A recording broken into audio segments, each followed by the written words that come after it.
Make sure that you still are subscribed to the channel, because I know this is repetitive, but YouTube will unsubscribe you from the channel, y'all. So I'm just letting y'all know that right there. So appreciate you guys all being here. Let me know y'all can hear me all loud and clear. We got quite a few people in here right now. Usually I say all your names. RS, Brian R. I don't know if this says agitator. Is that what it means? Agitator, Barry Hancock, Pure Blood, Barry E, Glenn, Shaman, Reese from Philly, the Red. We got Pure Blood again. Binary B, always a pleasure. Corey Target is in the house. Appreciate you guys all being here. So I'm going to see if I can bring this little portion up here. Corey Target, got Jesse Diaz, Turkey Sandwich, Anthony Cryer. Anthony Cryer saying President Trump is going to go down in American history as the greatest president ever lived. Black American citizens, we voted red for King President Trump. Josephine Vu is in the house. All right, so let me get onto something right here. I'm going to share something with you guys real quick. Where are you at, Byron? Give me a second there, because I want to make sure you guys can see this right, because it's making a lot of folks in certain spaces upset. So while you guys are still gathering in here, again, I appreciate y'all all being here, and this should be showing. Let me see how it looks on you guys' side. I just want to make sure you guys can all see this. Woo! Let me go back to it. All right. So you see right here, Byron Donalds, Republican in Florida, good guy. Byron Donalds defends Trump's remarks on black voters. Said this is something similar. Now, if y'all don't know, Trump made a statement last night that he said it's so bright in there that all he can see is blacks. He's talking about the black folks, right?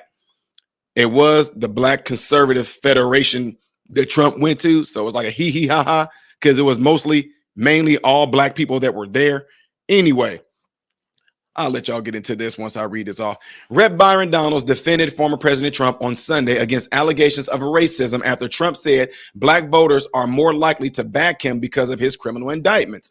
Trump said Friday during an event in South Carolina that black voters are more likely to support him after his criminal indictments because they too have been hurt so badly and discriminated against. The NAACP black leaders and the Biden campaign have called the comments racist. I can just stop right there. Y'all see this one? Let me highlight this for y'all. The NAACP leaders and the Biden campaign called the comments racist.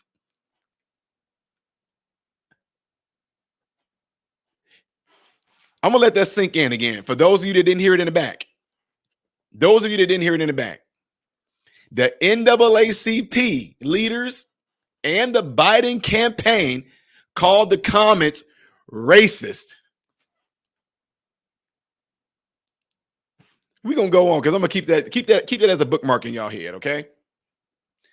Donalds told Kristen Welker of NBC's Meet the Press on Sunday that the point is only part of what the former president was saying. This is a political prosecution from the Department of Justice and from the radical DAs throughout our country, he said, of the former president for criminal indictments. Despite there not being evidence, Trump is being targeted for purely political reasons. He said, this is something similar that black people have to deal with the justice system themselves. There it is. So what was so racist about that? What is racist about any American in America that's saying, hey, a lot of things that's happened to the black people, I'm experiencing that right now. White people, check this out, because I'm gonna piss a lot of y'all off. Right now, get rid of this. Right now in America, we have white people here in America. Right now, in real time, right now, we have white people here in America that are being told they can't go to certain spaces because that's only for black folks. Y'all all see, I love stuff like this because it's so hypocritical. Y'all remember that university in Arizona? White guys walking in there, the black girls had the nerves to get up and tell them white guys they can't be there. They said, because this is only for ethnic people. So if a white person turned around and say, hey, I experienced what black people went through because I tried to go into this certain area at the university and I was told I couldn't go there because it's specifically, marked off for minorities only. That's racism. Oh, there goes some white people being racist, talking about they know what it's like to go through what black people went through. Get the freaking heck out of here. Are you kidding me right now? This is the reason why I know certain areas throughout the United States that I go and speak to. You don't want me to come to the areas where these people are coming up with this stuff because they know I will completely destroy them on this bull crap. Completely destroy them. Let me get back to this story. There was not anything Donald Trump said that was racist at all. When he said, I'm being falsely accused, I didn't commit no crimes, I didn't do anything, he's pretty much saying, I see what black people are talking about. I'm going through what, that's why black people are able to resonate with me, because I can relate to what they're going through. They can relate to what I'm going through. That's the part they missing. First, before Trump even made those statements like that, you know who was saying these things? It was black people. Black people were the ones like, oh, shoot, they doing Donald Trump like they do us. It was black people that went to Donald Trump and said, hey, we understand because now you understand what we go through. This is not all black people, by the way. This is not speaking for all black people, but the black people that this have happened to. Now, have this happened to white people too? Yes, but they like to leave that stuff out. There are white individuals that went through the same exact thing that black people have. Okay, let me raise y'all one. Y'all don't believe me? There was a man who went through exactly the same thing that George Floyd did. That story didn't get covered. Huh? To the race baiters? To the race baiters that may be in here? Huh? Did y'all know that? There was a white man that went through the same exact thing that George Floyd did, and it's all on the body cam. This man called the police on himself because he said something was wrong with him. He was high on something. We do not know, but guess what? They did the same exact thing. They put him on the ground. They had their knees in his back and the upper portion of his shoulders. And they sat there. You get to see it on camera. You get to see this man take his last breaths. And not only that, the police were mocking him while he was taking his last breaths. It was so crazy that the paramedics, when they put that man on that stretcher, the paramedic looked at it and said, he's dead. Oh, nobody know about that story, do they? Because you want to know why? It don't fit the narrative.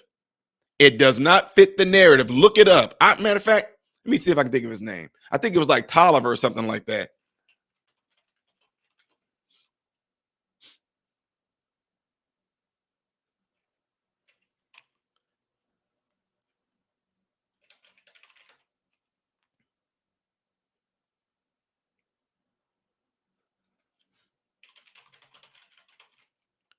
Hit that like button while y'all in here right now.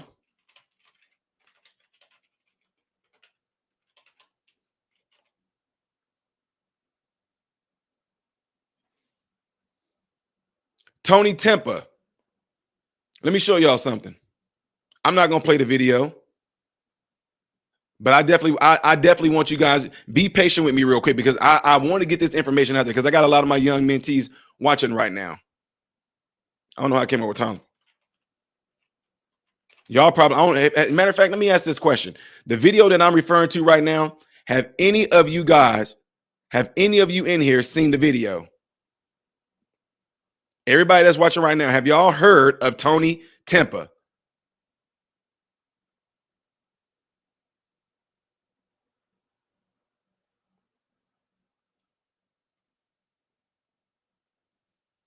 Y'all haven't heard of Tony Tempa? Okay. Tony Tempa, I'm going to give y'all the link because I can't show it. My channel going to get shut. They're going to shut me down if I do this. You have to be 18 in this graphic. They have it on here. Everybody that's in here right now, here's the link. I'm posting the link right now. This is Tony Tempa. They did him the same way. There it is. Y'all, if you want to, in your spare time, go and watch that link I just posted. You're going to see they did him just like they did George Floyd, and they were making fun of him while he was taking his last breaths. And then they covered it up. They made it. The police lied to this man. The police lied to Tony Tempa's parent and told the parent, his mother, like he died of unfortunate blah, blah, blah, blah, blah, when the police were responsible for his death. And you're going to see they're going to give him, I don't know what they're going to do, but they're going to give him a shot in his shoulder. The paramedics, I don't know, but I can tell you this. By the time they got that man up on that stretcher, the paramedic, you're going to see the paramedic go, he's dead. Now, why wasn't that out there in the news, y'all? Why wasn't that out in the news? Why? Oh, and here, I'll raise you another one. Guess who was there when Tony Tempa died?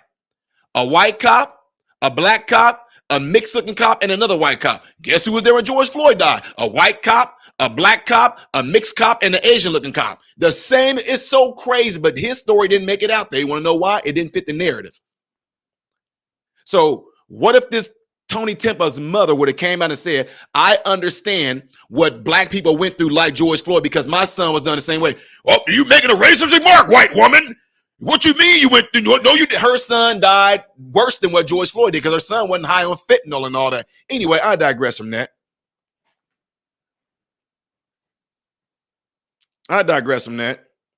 So again, for the ones that was asking me, here it is right here. I'm going to post this link. Matter of fact, I'm going to post the link right here again.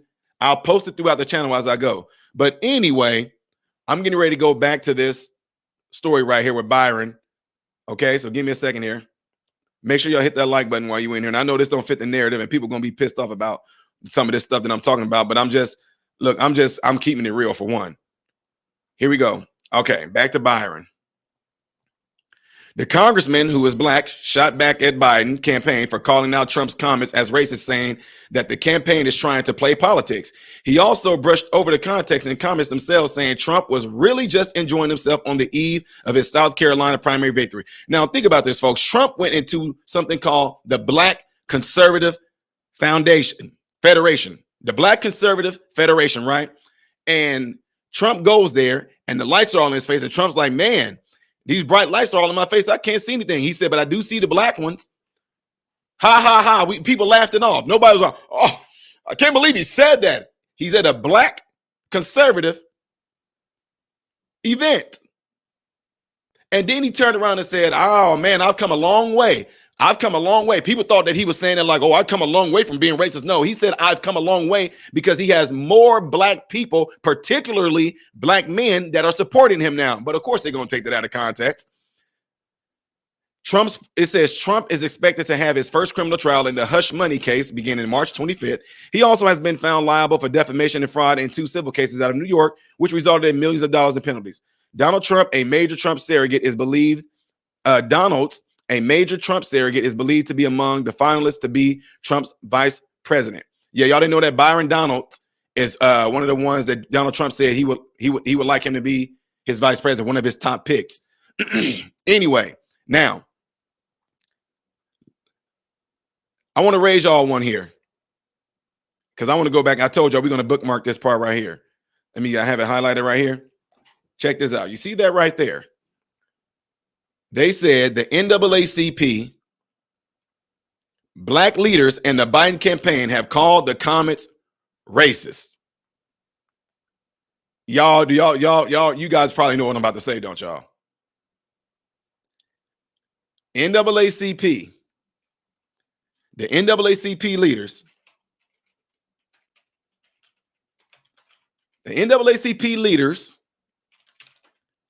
and the Biden campaign. Check.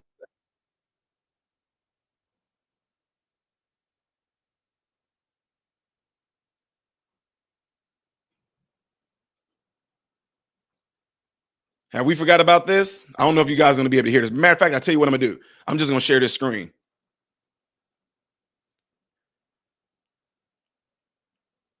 We're going to share this screen. That's what we're going to do.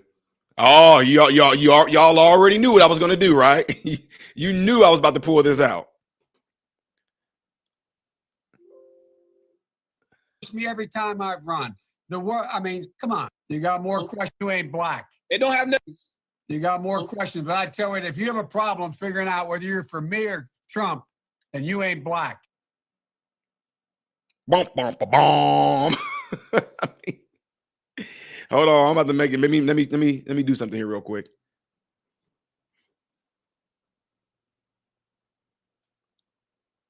So you telling me the NAACP leaders and the Biden campaign had the nerve to say that what Trump said was racist, but Well, it's a long way until November. We got more. figuring out whether you're for me or Trump and you ain't black. If you have a problem figuring out whether you're for me or Trump and you ain't black. If you have a problem figuring out whether you're for me or Trump and you ain't black. Problem figuring out whether you're for me or Trump and you ain't black. Or Trump and you ain't black. And you ain't black. And you ain't black. And you ain't black. And you ain't black. And you ain't black. And you ain't black. I'm just saying, so what? What are we talking about here? What are you talking about? Trump sat there and said, I can see the black ones, his black supporters. This dude just pretty much told all of us that if you don't know if you for Trump or not, then you ain't black. So that means everybody that Trump was speaking to at this black conservative event, none of them are black because they're definitely for Trump. Now, I'll raise you another one at the end of this video. Check this out, because this is what a lot of folks, y'all, they soon to forget. Look at this. Right now. Hot sauce. Carry with you. Hot Just- sauce. Really? So what's something that you always This is what I'm saying. This is how they pander. Look at this. carry with you? Hot Just- sauce. Really? Yeah. Yeah. Really? Are you getting information right now? She carry hot sauce in her purse. Man, come on, man. Come on. Hot sauce. Got a bottle of hot sauce in my purse. Knowing good and goddamn gone well, she don't carry no hot sauce. And the question should be, what is that supposed to mean exactly?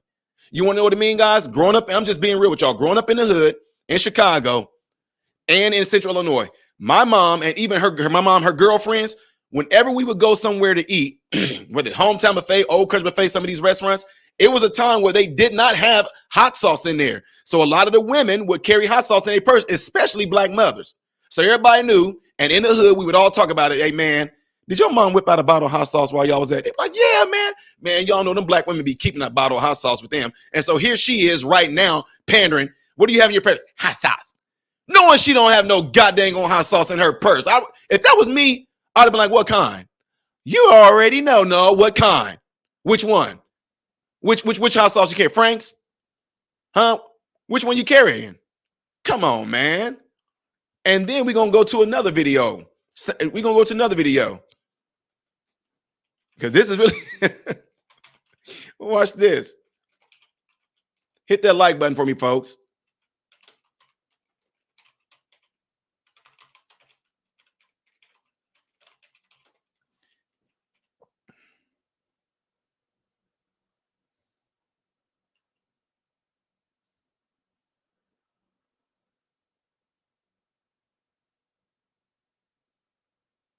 Are you guys playing hooky today? Look at here.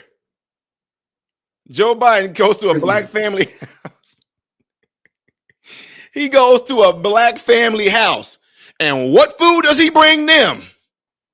What food does Joe Biden bring? This was not too long ago. What food is, I'm not going to play this because this is so-called Joe Biden's YouTube channel. But what does Joe Biden bring them? Joe Biden brought these Negroes some fried chicken. If that's not the...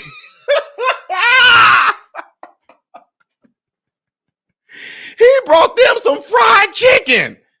And he had a hamburger. He didn't want to eat your Negroes fried chicken. He's showing you. No, that fried chicken's for you little lowly Negroes. I'm going to eat me here a hamburger. He brought them some fried chicken. Let me tell y'all something. This is why this is so crazy to me. We all know. Let me mute this. Let me mute that video because they might try to copyright it. I think he's even going to ask them how's their chicken tenders. Tell the president about this. To the small dry cleaning business. Started. Look at that. A new program? Joe Biden got a hamburger. I'm going to make this video bigger for y'all. This, but President Trump, the one racist. Okay, check this out. If you look right here, look in Joe Biden's hands, ladies and gentlemen. Joe Biden has a hamburger. He has a hamburger.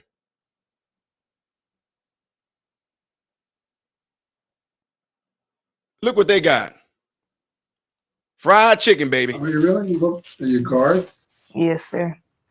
Now, what grade are you in? 7th grade. 7th grade. Right now, I'm just doing basketball, the business, cleaning.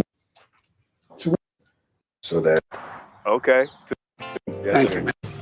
Give me a second. On the wall. You got chicken fingers. You got. Uh-oh. Well, we were in Oh, that's Jamaica. cool. I got to pause it every now and then so I don't get copyrighted, but listen to what he said. Well, I mean, you got chicken fingers. You got the whole deal. I want the root of making sure I had the hamburger. Look at that. He said, then he turned. See how you can twist this around though? Then he turned around and said, he said, I want to make sure that I had a hamburger. I ain't about to be associated with you fried chicken eating niggas. I'm joking, but I'm just letting y'all see that this is exactly how the game can be played. Donald Trump gets up there and say, all these bright lights in my face, but I can't see the black ones. Oh my God, Donald Trump is racist. I can't believe he said something like this. Joe Biden brings fried chicken to some Negro. Fried chicken. And here's the thing. We know that Joe Biden definitely is not all the way up here on the cognitive level, right? We know this. Trust me, being in medicine, we know this for a fact. But since we know that Joe Biden is not the one running things, don't you think somebody that's amongst his Secret Service or his PR folks, they would have been like, hey, perhaps we should go and get maybe some cheeseburgers. Maybe we can see if they like sushi, by the way. Let's see what they like. You didn't think that they would sit there and let Joe Biden know, hey, matter of fact, I know it's not Joe Biden that did it anyway, but the ones that did it, blatantly, fried chicken? They might as well have brought some dang on watermelon and some grape Kool-Aid too while they had it, or the red Kool-Aid. Because you know black folks like they fried chicken, watermelon, and red Kool-Aid. And then Hillary Clinton could have came along and brought her a bottle of hot sauce. But Trump is the racist one. Yeah, okay.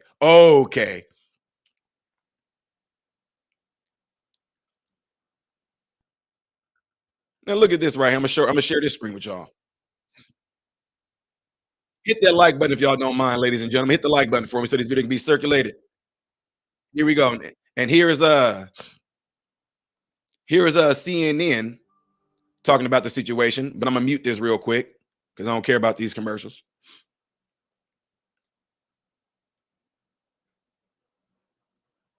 Donald Trump is not talking to black voters when he goes down these tropes. He's actually talking to white voters and to his base to churn them up and build in a lot of the resentment that we see. This see what I'm saying? If y'all can hear this is the type of stuff that I love. This man is sitting here saying that the remarks that Donald Trump made, he wasn't saying that to black people. He was putting it out there in the white supremacy universe to let all his boys know that, hey, I'm getting y'all riled up. Look how I can sit there and talk to these Negroes. Look how I can talk to them. I got them under my finger, y'all. This is what I'm Proud Boys. I'm talking to y'all too. Look how I'm talking to these Negroes, and they just accepting it and loving it. This is what they do to try to twist the stuff around. It doesn't work. And I can tell you right now, CNN, they already know. I already tell you they fake. A lot of the things that we see that are going on in this kind of racism that plays, and even Lindsey Graham said it tonight that, you know, black Americans have a propensity to commit crimes, etc., to hypersexualize us, to hypercriminalize us, to keep falling into these tropes. That is the type of racism that plays to the base of his party. He says these things to black voters to their faces, the ones who are ignorant enough to be in that room, not talking to them. That's what people miss. Donald Trump is not talking to black voters when he goes down these tropes. He's actually talking to white voters and to his base to churn them up and build in a lot of the resentment that we see.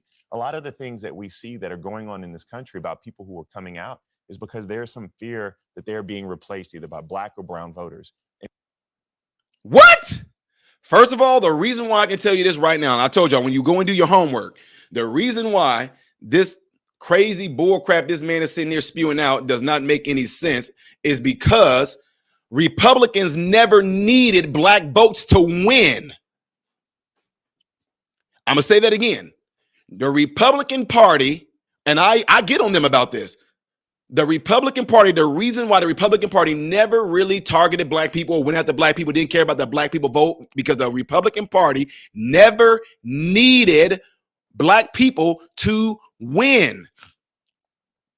So why would they be afraid? Why would white people be like, oh, well, hold on now, because like Donald Trump, I need more white people to get on board because I gotta talk this way in order to get more white people to vote for me. They love me. No. Republican Party never needed black people to win.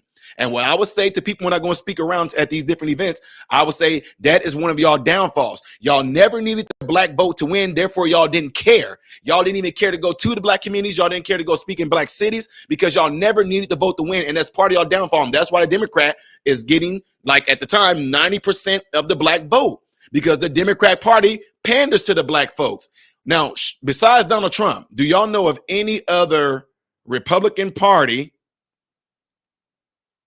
nominee from who? George Bush was Republican, right? He was a Republican. His dad was Republican. Do you out of George Bush Sr. and George Jr., whatever, did any one of them ever pander to the black people? No. Why? Because they never needed to vote. And correct me if I'm wrong, Barack Obama did get elected, and we know that overwhelmingly, mostly white people are the ones that voted for Barack Obama, right? They never needed the black vote. So it's not like Donald Trump is saying, I'm getting ready to go and pander to black people because I'm going to need the black people vote to win. If Donald Trump did not get the white people vote, if Donald Trump did not get black people's vote, Donald Trump still would win because we only represent a small population we only represent a small portion of the population here in America. And guess what? When this man talking about being replaced, this is crazy. Do he not know what's going on right now? Look, listen, I'm gonna play it again. And when you see resentment that we see, a lot of the things that we see that are going on in this country about people who are coming out is because there's some fear that they're being replaced either by black or brown voters. Who? And when you see him talking down to black folk in their face, there is a large swath of the American public who says, I like the way that sounds. You want to tell you what it is? That's not going to work. See, smart black folks know how to critically think. They will look at what Donald Trump said and not like, listen closely, y'all. I'm sorry I keep doing this because I want y'all to hear this. Large swath of the American public who say folk in their face. When you say this to black folk in their face, you mean like how Joe Biden sat there and said, if you don't know if you're for me or Trump, then you ain't black? You mean how Hillary claims to have a bottle of hot sauce in her purse? You mean how Joe Biden brought some fried chicken to some black folks to eat with them? Oh, you mean how when they got up in front of a church in order to get black folks all riled up, I don't feel no ways tired. I've come too far from where I started from. Nobody told me the road would be easy. I don't believe he brought me this far to leave me. And black folks just, whoa, oh, how she know that song? Oh, girl, y'all see that she knew that song? Hey man, what you talking about? What you talking about, Joe Biden? What Joe Biden knows about some I don't feel no way tired? That was my daddy's favorite song. Oh boy, you know he knows what he's talking about. He knows how he knows I don't feel no ways tired. He knows that. You know Joe Biden for us. Right in your face. Hillary Clinton sitting there having, oh my, y'all. We have them throwing concerts for black people. Hillary Clinton them. In order to get on the good side of black people, to get the black people to vote for them, what do? They give us concerts. What else do they do? Joe Biden, of all the people he could have interviewed, he interviews Cardi B. She up there, I'm just worried about my taxes, Joe Biden. What are you going to do? People out there hurting and stuff, Joe Biden. I'm going to do whatever I can do. You just make sure you tell your followers. Because I'm just saying, because, taxes, they be real high and stuff, Joe Biden. Of all the black people in the world, this is what I'm trying to tell y'all on the psychological level. They say Negroes, this is what we giving y'all. You want to know why? Let's keep it real. Because Negroes, that's what y'all want. Is that all we are good? Black people, is that all we are good for? Is our representation, I don't care if you're a Democrat or Republican, based on your own beliefs and your principles, what you feel and how you feel you should vote, that's all you. But you're telling me that's the best they can give us. Hillary Clinton, what does she do? She goes sit down with Meg Thee Stallion and act like she listens to the songs that Meg Thee Stallion writes. Then Hillary Clinton talking about, like she liked the song WAP. Get the freaking heck out of here. You know you're not letting none of your kids come near anything like that. Like she likes the song WAP. Now, I believe her husband, Bill Clinton, might have liked the song WAP because dude was sitting there getting blowjobs in the office and all that. You know, so anyway, my point is for him to sit there and say, for Donald Trump to look black folk in the face and say this to their, bro, come on. Come on, y'all, that's not going to work. There is a large swath of the American public who says, I like the way that sounds. And that's the currency that he uses. So I think two things can be true. The Democratic Party has been laying on their asses for too long when it comes to black voters. No, the Democrats have been, I'm not going to lie, y'all. The Democrats have been on it. I even joked around. Matter of fact, I tell y'all what, I joked around when I go and speak at these events. I even joked around with the Republicans and said, you know what? Maybe y'all should just pull a page from the Democratic book. Maybe look, I mean, you know, the Democrats go get the most trash rappers when it comes to election time. They're gonna say they're gonna put these concerts on to have these rappers come out and get up there, blah blah blah. Then these Democrats draw a black crowd, and when they got their favorite rapper there, then the Democratic person, whoever's gonna be the spokesperson, they get out there and talk amongst all these black folks that showed up for this concert, wherever, right? So I told the Republicans, I said, maybe y'all need to do it too. Find a good rapper, like a conscious rapper, a rapper who ain't about trash or anything like that. Maybe y'all should do that too. And then y'all remember when they was trying to get black folks to come out, y'all, I'm showing y'all this because I'm showing you what they do. Because I went in on this dumb thing they had on here. Let me see.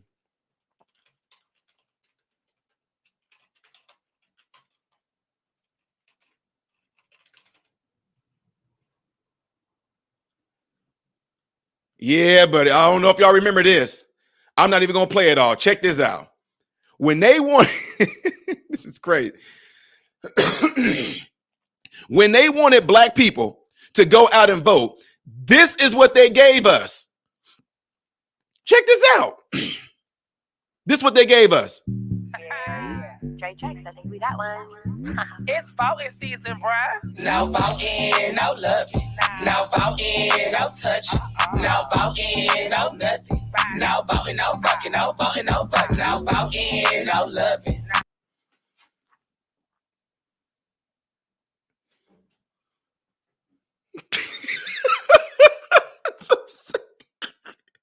This is the Democrats, y'all. Check it. I'm going to pause it every now and then because of copyright. No voting, no touching. No voting, no nothing. No voting, no fucking. No voting, no fucking. The song is called No Voting, No Bucking, which means if you don't go and vote Democrat and you black and you a male or female, if you're not going to go and vote Democrat, you're not getting no loving. You're not getting no bucking. Then what do? They bring out a barely hairy-faced homosexual man to push this agenda out even further. That's the best they got for us black folks. You don't know, no Ben Carsons. You know what I'm saying? No, I'm talking about, look, even if we just talking about going out and voting, period. If we're just talking about voting, period. This is what they do to us. This is what they give us. BLK app looking for some action. Why the homie stop what's heavy. Face is a 9, abs a 10, D is a to be determined. So you see what I'm saying? You do this in a way, and this might seem like it's really it's because of this. It's because they feel that Negroes, this is what they have to give you in order to get you to get out and do something, give you booty shaking, sexual theme, homosexual, rapping, bass-like type music to get you Negroes to get up and do something because they can't say it to you logically because you black folks are not logical. They can't have nobody come by explain to you the process of voting, why it's important to vote. No. Don't even inquire about why voting is important. Just give you sex, twerking, booty shaking, rapping, bass music, homosexual stuff, and just go out there and vote. That's what they think of you. But y'all don't look at it that way. Donald Trump get up and say things. Whenever y'all seen Donald Trump goes, I'm going to bring out Jay-Z, wonderful rapper. He's going to rap to you. I'm going to bring out Beyonce. We're going to have a concert. Very good people. Then I'm going to talk. Donald Trump just comes out and goes, what the hell do you have to lose? He says it to your face. Black folks, pick me. What do y'all have to lose? Y'all schools are crappy. Y'all neighborhoods are crappy. Y'all losing each other at an alarming rate. They're getting rid of your children. Pick me. I want to reverse all those things. What do you have to lose? I can't believe Donald Trump said that to black people. I can't believe he said that. He said, what the hell do you have to lose? Why would Donald Trump say that to black people? I can't believe he said that. But yet at the same time, Democrats turn around and He got mad jokes. He don't seem bro. The only red flag, he said he don't vote. This see that the only red flag, he say he don't vote. turns for all the single cute. Wanna hit this booty, gotta do your civic duty. Now, You want to hit this booty, you got to do your civic duty. So now we talking about blackmailing or manipulating. In order for you to have sex with me, you got to go give some voting. You ain't getting no bucking. This was such trash and such a smack in black people's face. This is so disgusting. voting, no love. Look at that. No voting, no touch. No voting, no nothing. No voting, no fucking, no voting, no fucking, no voting, no loving. And then they're going to bring out, who is this, Trina? But king, but my homegirl through Look. with the buying partisan. Politics be so nasty. Make me want to flirt. Got to make it all sexual. Look at that. That's crazy. The only way we can get black folks to do anything, we got to put sex in there. The only way we can get black folks to even think or even try to remotely educate them or anything, we got to throw sex in there. That's crazy. That's an insult. Just show you how to be a poll worker. Legs in the air. Look at it, to show you how to be a poll worker. Show you how to be a poll worker. Legs in the air, I don't care. Anyone could get it, universal health care. If you want to come before the deadline, come in the jacuzzi, gerrymander this coochie. No. Gerrymander this coochie. That's what I'm saying. And what's sad about that, I'm just being real. Why wouldn't they?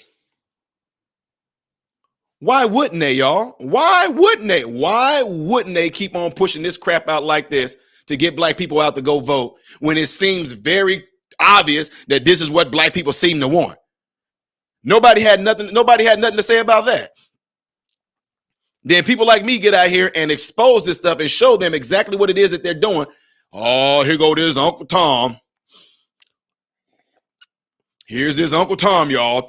Look at this Negro up here tap dancing for the white man. There he go being a house nigga. There he go being a Porsche nigga. There he go being a bootlicker. There he goes being a yes massa. That's all they can do. Because I'm sitting there exposing saying, are y'all not understanding the psychological psyops and manipulation is doing to you, to where they're saying in order for us to get black people to vote and do anything, we give them trash. And that's why you end up getting trash when you vote. But guess what? A lot of black people are starting to wake up to this BS. They're starting to wake up to it because what this man just got done saying, talking about some replacement, because who's being replaced are black people. That is true. You're seeing that catch up with him. And Donald Trump's a racist. Yeah, but what explains? Donald Trump is a racist. Look here. Okay. Y'all, have y'all hit that like button? Make sure y'all hit that like button for me. Hit that like button for me real quick. This is what I love too. I'm going to see if I can find it. Because, okay, what they said was Donald Trump, right? They said Donald Trump, he came out with those sneakers. I don't know if y'all know this. Trump came out with those sneakers. And they were upset because a lot of black people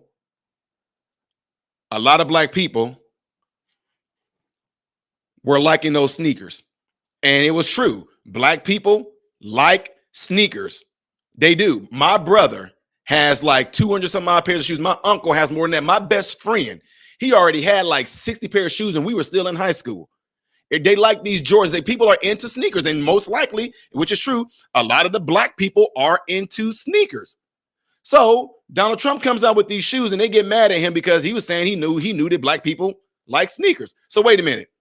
That's racist. Donald Trump said black people like sneakers, and he said black people buy his shoes and black people like his stuff. Donald Trump is such a racist, but Joe Biden brings fried chicken. There's nothing wrong with the stuff being true. If now, okay. Oh, y'all, this would be crazy. I'm telling y'all right now, me personally, If I knew Donald Trump personally, I mean, I don't know him personally. I met him and talked with him and everything. He probably don't even have an idea. Well, yes, he do. He knows who I am because of the video from Critical Race Theory and all that. But anyway, if I was able to meet Donald Trump and I told him, hey, I got a proposition. People love your wife. Melania Trump, dude, people love your wife. I mean, she's probably one of the best, she's probably one of the best looking president's wives out there, right? Now, I will go to Donald Trump and say, check this out. You got the sneakers already, and it's true. A lot of black people like sneakers. Black people love fashion. Black people, although being a small population in this country, make up for a huge astronomical number of those that are buying things in fashion. I will go to Donald Trump and say, can I present something to you? I want to come out with Melania Trump's eyelashes and weaves, and I would make a killing. I would make a killing off that. Can you imagine coming out with some Melania Trump eyelashes and weaves?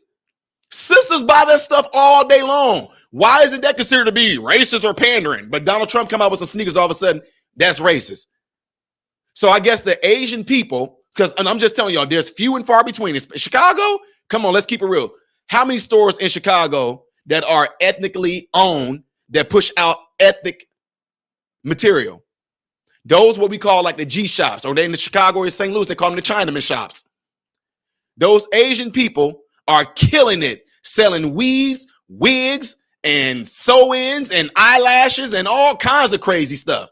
And these are Asian people selling it to black. Now, is that racist? No, we don't like black people like a wig. I'm telling you, you go. Let's keep it real. Keep it real. You go into one and look for some of y'all that didn't grow up in the hood. A lot of these places we got called like G shops, right? You walk into one of those stores, those Chinese people will greet, even though they still got their accent. I'm just being real. I know how to imitate people really well. So I'm not making fun of them in case. So disclaimer here, I'm not making fun. I just know how to imitate. You go into their store, they be like, oh, what's up, brother? Hey, what are you looking for? You want a clipper? You know, that's what they do. You want a clipper? Oh, look, I like your hair, man. You need, hey, I got a lot of pick. I got pick with the feasting air. You want pick with fisting air? I got picked with fisted air. That's what they do. And you just be cool with them. What's going on? We be calling, what's going on, Chi-Chi? Oh, nothing, man. You know, I'm chilling. Hey, what are you looking for? I got the stuff in the back. You know, you want the stuff for your beard? You want stuff for your beard? Yeah, I got that. I got new stuff. I got new stuff with Shea Moisturizer. You want Shea Moisturizer? That's what they do. So what I'm saying that for is you don't see that. You don't, when you go, how many black stores do you go into that is black owned and they selling weaves and eyelashes and clippers and black products like that? You know what I'm saying? Where do you see where they're saying like Shea Moisturizer, Shea Butter? Where do you see? I see these mostly in these Asian shops. So what I'm saying that for, we don't have a problem with Asian people selling black stuff that black people want. These Asian people putting their stuff in the hood. And in fact, it's so respected. Nobody wants to break it. Hey, y'all, don't be messing with that. Don't be messing with the Chinaman shop. Cause I got to make sure when we go to these, I got this where I get my wigs from. This where I get my eyelashes from. This where we get our clippers from. This where we get our Shea moisturizing products from. This where we get our Shea Butter from. This where we get the Dookie soap from. Don't mess with this shop. They put it right there in the hood. But then black people, how come we don't see those things in the hood? Y'all have no problem with Asian people. And I'm just keeping it to the black folks that stay in the hood or the black folks that don't fall for this pandering stuff. Because you know that in these hoods and in these stores around these low-income, disenfranchised areas, it's mainly Asian people that owns these stores that sell black products. We have no problem with that. But then Donald Trump selling sneakers and all of a sudden it's racist. This what makes it so, this what I'm saying. This what makes like individuals like myself a threat to them because I didn't come up with a silver spoon in my mouth. I didn't come up with a silver spoon in my mouth at all. We grew up in the hood. I had roaches. I had mice. We had so many of them. We were naming the roaches. We named the mice. So for somebody that came from the hood, in the projects, in the ghetto, not knowing where your next meal gonna come from, went times without having no power, no electricity to get where I am right now. I know for a fact that anybody that's buying into this bullcrap, I'm calling cap on it. Y'all know good and well Donald Trump is not racist. You know he's not racist, but what do they do? Look at this panel on here. Look who they get, because this is the trickery behind it. Look who they get to try to push to black people that Donald Trump is racist. Look at the panel. Get a black man. Get a black woman, Joy Reid. Get somebody black up there to push the rhetoric that there is systemic racism all over the world. Get somebody black to push that Donald Trump is a racist. Get somebody black to talk about the disenfranchisement and the downtrodden and the oppression of black people. And these Negroes sitting up here rich. Joy Reid, them rich. So what are you talking about oppression? What are you talking about the struggle? What are you talking about? We can't. You are sitting here on a white man's network right now talking to black people. So that's what I'm saying. Individuals like myself, we don't fall for the bull crap. And that's why I am so passionate about what I do when I go to the communities and I talk to black folks. That's why just not too long ago, ladies and gentlemen, another thing I can mark off. I'm not going to say where, but this right here, I, Ty Smith, have been appointed to the Office of Public Safety and Community Relations Board. Yes, I just got sworn in. Another thing I'm doing. So I'm sitting here doing things in the community for the community. And you know what? At first, they was trying to pretty much discourage me from doing things. And you can't discourage me anyway, because truth is the truth. So from Chicago all the way down to St. Louis, I'm traveling all the time between Illinois, Missouri, and Tennessee, Florida. All the time I'm going to speaking in these communities, enlightening people. And guess what? Individuals like this man y'all see right here on CNN, their number one thing is to try to suppress or oppress my word getting out, because they don't want you to come to the light of the truth that you can do anything you want to if you want to. It's easy. It's easy. No, it ain't, because black folks gonna have to work 2 times harder. What are you talking about, man? Hold on. What are you talking about? I do know that there was a super chat in here, Miss Andrea, my sis. I'm gonna get to this because I know that that's really important. I really appreciate y'all taking y'all hard-earned money and blessing me with it. So I'm trying to find it, Andrea. I'm trying to get to it and find it. So forgive me for that. But everybody that's in there right now, if you don't mind, please hit that like button right now so this video can be circulated within the YouTube algorithm.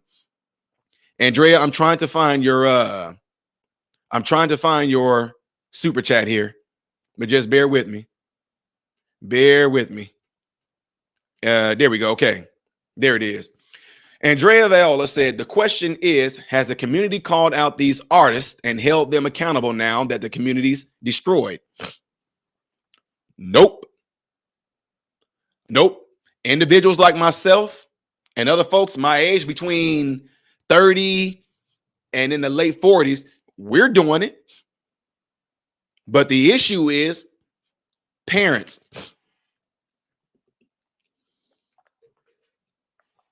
We have parents. Parents are doing their part. So it's easy for individuals like this man right here.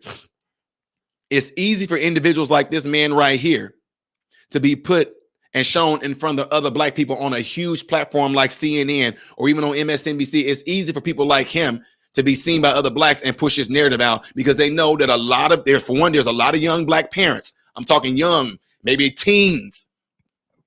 Some might be in their 20s and might have children that are in their teens.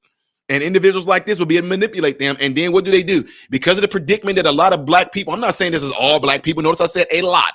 So some of these predicaments that a lot of black people are in, whether they are in the hood, the ghetto, the projects, the fact that they are in that position, they have been trained and they have been told that the reason that they're in those positions is because of people like Donald Trump or because of systemic racism. That's the only thing they get them. So what do? People roll with that. The issue is nobody is pushing these people to go and find out if what they're saying is really true. I said this on the channel last night, LFR. Shout out to LFR family. I said this on his channel. What they expect black people to do is something that Charlie Chaplin and this thing, I listen to it every morning, y'all. I'm weird. It's this music from Hans Zimmer called Time. And it's this part in there where Charlie Chaplin says, don't give yourselves to brutes, men who despise you, enslave you, who regiment your lives, tell you what to do, what to think, and what to feel, who drill you and diet you. So what I'm saying that for is that that's exactly what they want to do. They want to tell you what to do, what to think, and what to feel. They want to drill you. They want to diet you, tell you how you should look, how you should eat, how you should feel. They want to tell you all these things. They say this and they expect you to go out there and do it. They don't want you to give no thought to it. Don't you dare question why they want you to eat this. Don't you dare question why they want you to do this. Don't you dare question why they say you should feel this way. If somebody says this, They don't want you to question it, because if you question it, it's going to lead you down a road that's going to lead you to the truth. And just like me, your eyes are going to be open. You're going to say, oh, wait a minute, that's not what they were saying. That's not true. That's not it. What they want you to do is say, check this out. This is what they want. They want you to hear Donald Trump say, I can't see anything. The lights are really bright, but I see the black ones. They want you to go, y'all hear him say something racist? He just said, look, he said something racist. Black people get pissed off. Black people get mad. Donald Trump just said something racist. He just said, all I see is the black ones. Well, why would Donald Trump say that? See that? They want you to respond. They don't want you to go, well, why did he say that? They don't want you to do that. Who is he talking to? Where is he at? Y'all remember that? The who, what, when, where, how? Remember they used to teach that in school? Who said it? Donald Trump. Where was he? Oh, he was at a black conservative event. Oh, wait. So he said it in front of a bunch of black people? Yeah. Why did he say it? Oh, because he said it was a bunch of bright lights shining in his eyes, so he couldn't see the white people, so all he saw was the black people. Okay, so then how is that racist? They don't want you to do that right there. They want you just to go, I'm telling you, think about this. They just want you to get pissed off and respond because they think of you as being nothing more than animals. Now, although they're going to say the Republican Party just look at black people as animals, no. Listen to me, Negroes. Based off how you're being treated, you tell me who think that you're animals. If Donald Trump is saying you want your neighborhoods to be safe, you don't want these migrants coming in kicking you guys out of your schools and your after school programs like they did up in Chicago. Donald Trump saying that you want better school for your children. You want better income for your family. Then Donald Trump said, congratulations, you're a Republican. That's what he said. No, that's racist for Donald. Come on, what? This is where we at? My point is, they want to do the thinking for you, black folks. They want to be the ones to say, I'm the voice for the black people. Even me, I'm a small voice for logic. I'm a small voice for black folks that actually want to get out of predicament that they're in, but I'm not the black voice. But they want you to look at individuals like this man right here, who I have no idea who he is, and other people on the panel, and look at them like they are the voices for the black people. I will go ahead and debate these folks all day long on this particular matter like this. Shout out to Ghost Beard, who gave the $10 super chat. Really appreciate that. And God, thank you for this. Really, really appreciate you for that. So here, let me play a little bit of this more. Where you go? Things. I mean, I don't. Far be it from me to explain. That's what I want y'all to see right there. Look, you know what this guy going to try to say this represents, right? This might look small to y'all, so I'll do this right here. Hold on. See if I can present it in a different way. Okay, there we go.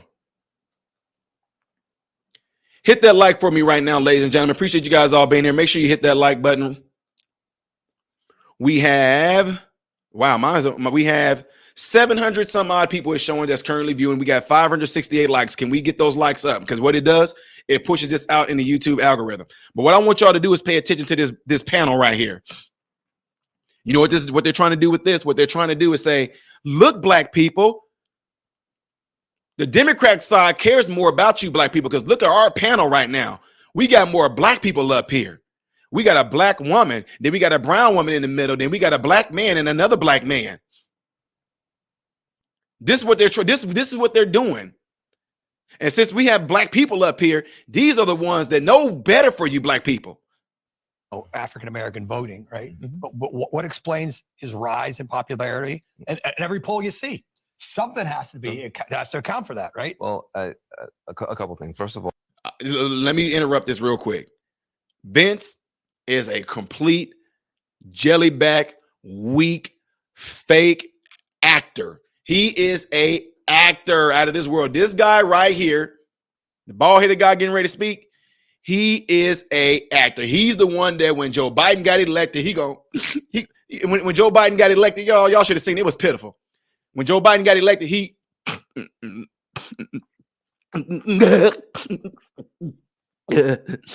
and then his co-anchor, Vince, I know this is a defining moment for you, buddy, but can you tell those American people looking at you right now what you're feeling, Vince? And Vince, I know my kids has a future.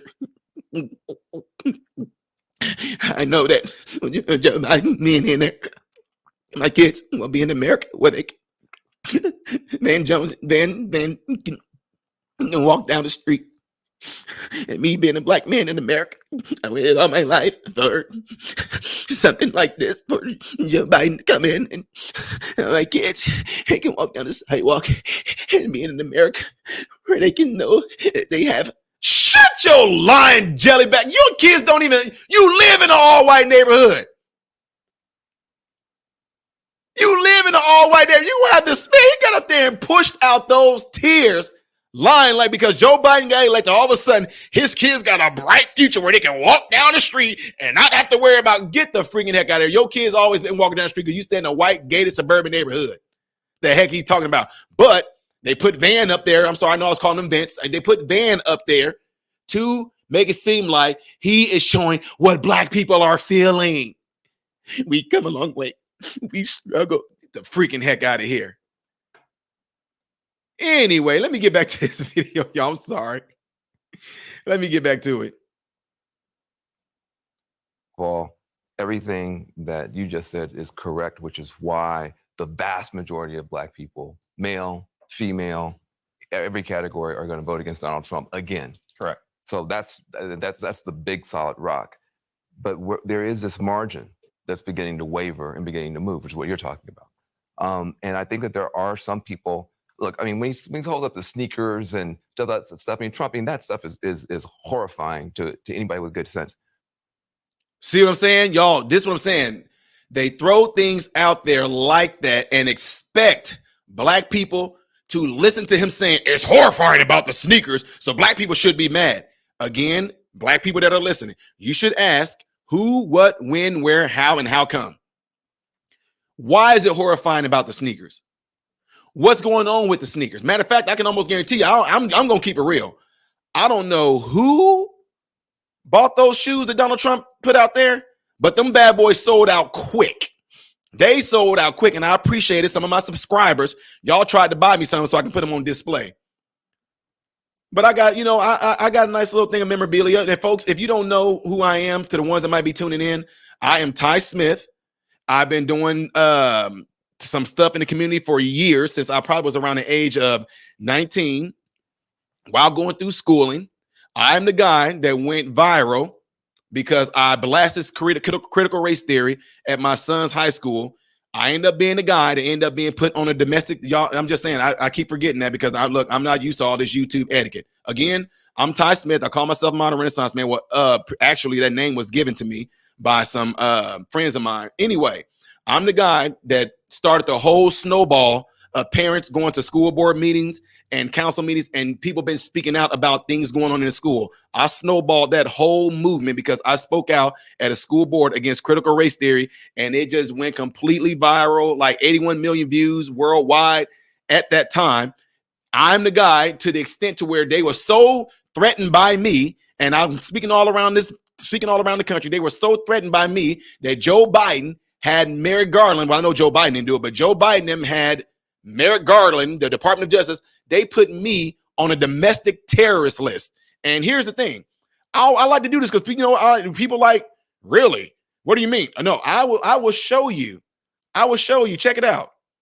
And while I'm getting ready to show you guys this, make sure you hit that like button for me. Hit that like button for me.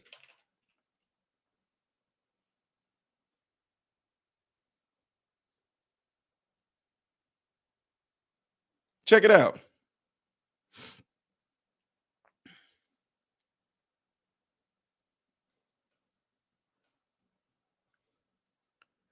This snowballed the whole thing years ago.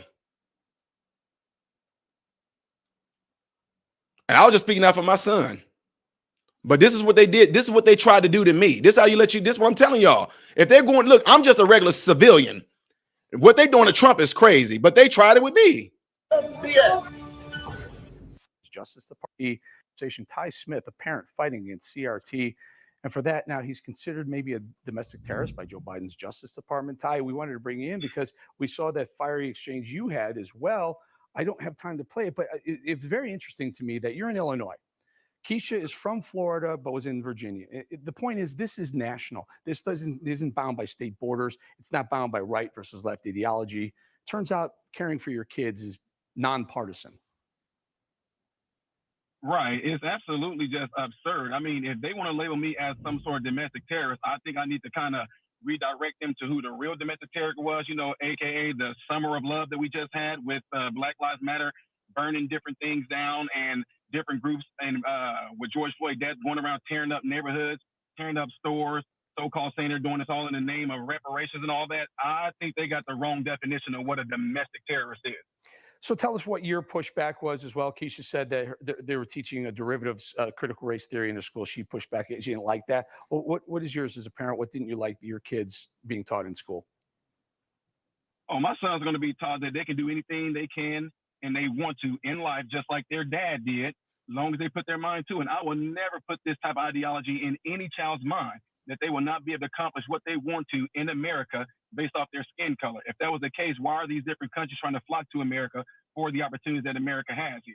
If there was a such thing as this race theory that's actually prohibiting any person of color from achieving any goals and dreams that they want to in America. So what do you think of Keisha's idea of a mass exodus from the public school system? I think that is absolutely 100%. I will back that up. I will push parents to do that, because what they're trying to do is indoctrinate our children to bring in this crazy ideology that is founded and rooted in Marxism. And if parents do have enough, you know, encouragement and see that there's a lot of people on their side, I think that would be an awesome thing to do to show America that we are not joking around when it comes to our children. They think they can do and say what they want to our children right now. You know, very, very quickly, Ty, you know, this school board, they're paid by your tax dollar. They should be answering to you, yet you don't feel that. I would say that they're not answering to you. They're telling you what to do. Final thought. No, absolutely not. If I'm paying you, and I'm paying you, that means kind of like you're my employee. You don't tell me what to do. I'm your boss. So that's the type of attitude I'm going to have towards that. And that's the type of attitude a lot of parents need to have towards these school board members. They need to be reminded that we are the ones that's paying them, so they need to listen. And therein lies why the school board and the education unions are pushing the FBI and Merrick Garland to push back against teachers, because they don't want that. They don't want the world to know that you, in fact, Ty Smith, are the boss and they are working for you. Ty Smith. So you guys all just saw that, right? So that's what I'm talking about. So imagine you just being a caring parent and they're trying to push an ideology on your child. You go to the school board meeting, you speak out, it goes completely viral, and all of a sudden they put you on a domestic terrorist list. And I think look, check this out. I guess they thought that was supposed to scare me. Like I guess they thought, oh, well, let me just shut up and stop talking and let me not go around speaking anymore. The freaking heck out of here. They only do that if you don't know your rights. That's the only reason. The only reason why they can take your rights is steal what they call. They don't even. I don't even want to say this. I don't even want to say they can steal your rights. No, if you don't know your rights, it's easy to actually give your rights over. So let me give y'all an example. When my son was little, if my son had a dime and I had a nickel, I could convince my son that my nickel is more valuable, all because my nickel is bigger. So my son would give me all his dimes because he felt that the nickel was more valuable because the nickel was bigger. But I knew that the dime cost more. So what I'm saying it for is that these people that are in office, some of these people that are pushing out an evil agenda, they know that a lot of you Americans don't know your rights. So it's easy to convince you to give it over because you don't know it. So, I mean, I guess they thought, well, you've been on domestic terrorist list, Ty. What is that going to do? Nothing. I don't care. I would love to stand in front of them. I would love to go to one of their congressional hearings and have them get up there and say, we're trying you for being a domestic terrorist. I would rip them apart and I let all the cameras in there see it. They tried to pull and see if there was any criminal records on me and everything. Go ahead. Sorry, this Negro is not the statistic. I have never committed no crime. I've never been to jail, never had a ticket. Good luck with that. Well, we did find out that in the 6th grade, Ty punched a kid in the nose. We found his teacher, Miss Perkins, and she told us Ty punched a kid. That's the best y'all can do. And then guess what they did? They came out and said that I was a paid actor out of Montana. I don't have no degrees. I'm not married and I don't have any children. And I am Candace Owens' brother is what they came up with. So guess what? I said, go ahead, let it roll with it. Roll with that. So what ended up happening is that by them doing that, this law, think about this. This was before before I even got into politics. This is what I said to people. They woke the sleeping giant by coming after me. All I cared about was my family, having our stuff taken care of, my residents in Florida, Missouri, Illinois. That's all I was caring about. And my folks my mentees, that's all I cared about. Then it just opened me up to say, these people really are crazy. They really do play games. So guess what? By that happening, I end up getting invited to the White House. Got the hat straight from Donald Trump, right? I spoke on the same stage with Kayleigh McEnany. We spoke on the same stage. I spoke before she spoke. Got the hat signed by Kayleigh McEnany when she was Donald Trump's press secretary. Because guess what? The type of person that I am, I will work with anybody that's trying to help other human beings, but especially the ones that came up in impoverished areas like I did. But what I'm seeing is that, and when I saw, is that a certain side play games with black people while the other side just seemed not to really care about what was going on with black people. I'm just keeping it real. The Democrats played games with black people to keep black people voting for them. The Republicans never needed the black people to vote, so the Republicans just weren't really interested in trying to get black people's attention. Trump comes along, and for some reason, he has an interest in black people, and all of a sudden, Trump becomes a racist. Isn't that something? I read straight through all that bull crap. And yet, if Trump is such a racist, look what they're doing on these panels here. Trump is a racist, so they gotta get some black people up there to show how Trump is a racist, so other black people can get behind him. I'm sorry, y'all got away from Van Crying Jones. Let me let him go. And does that stuff. I mean, Trump, that stuff is horrifying to anybody with good sense. But where's the motion coming from? I think there's some frustration in the Democratic Party that you're talking about, Bakari, that we've been taking for granted.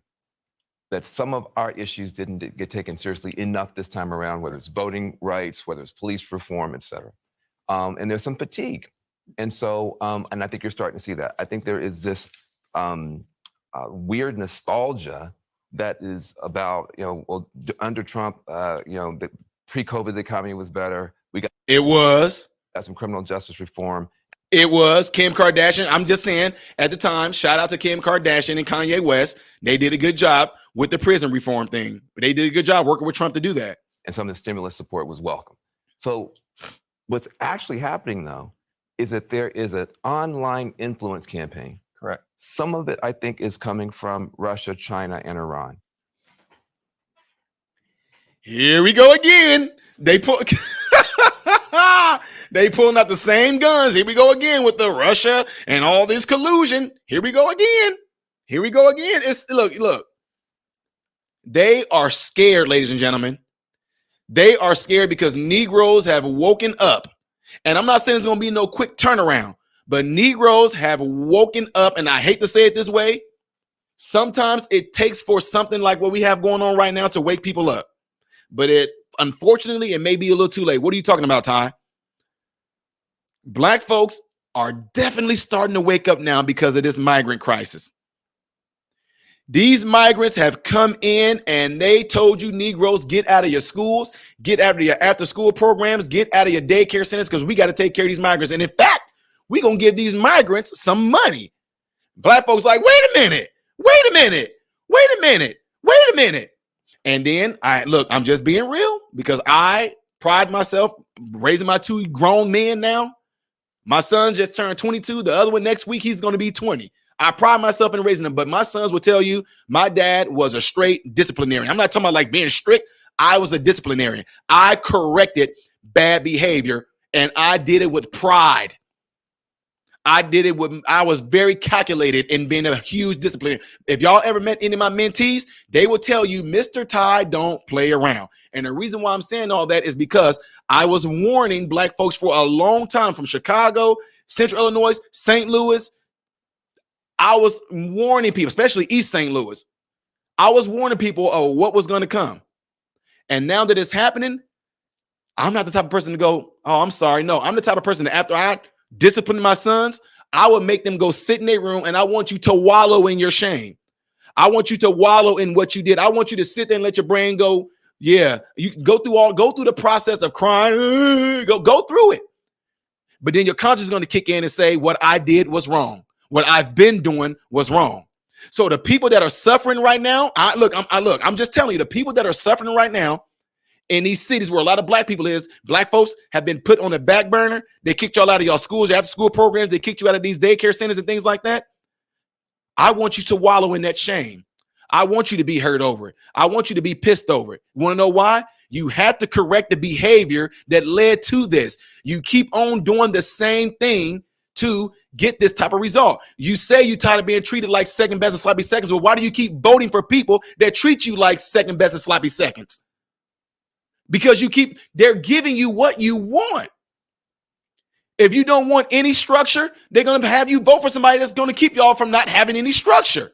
If you don't want any law and order, they're going to convince you to keep voting for people that will not give you any law and order. And then when the stuff starts to happen to y'all, we tired of the killing. We tired of the murdering. We tired. No, y'all not, because y'all keep on voting for it. Ain't who in their right mind gonna vote for somebody to keep on murdering and keep on killing and keep on being these bad? Y'all are doing it. You're doing it. But with this migrant crisis that's happening to you right now, I'm glad. Look, y'all, I know this might sound controversial. Y'all got to follow me on this, though. I'm glad that this migrant crisis is causing black folks to wake up. And the reason why I said, but it may be a little too late, is because there's something out there that people can call a conspiracy theory. You can call it what you want to. I'm just looking at it for what it is, like I do statistics. You're being replaced. You are being replaced, Negroes. The same game plan and the same playbook that they did on you Negroes is the same game plan and the same playbook they are going to do for these migrants, these asylum seekers, these illegals that are coming in. Oh no? Black people, tell me this. If you grew up like I grew up in the projects, in the hood, in the ghetto, do you not get free housing pretty much? No. Come on, Section 8. You got a 3-bedroom, 2-bathroom home in a decent area. You paying $120 a month for it, and you might be getting cash assistance.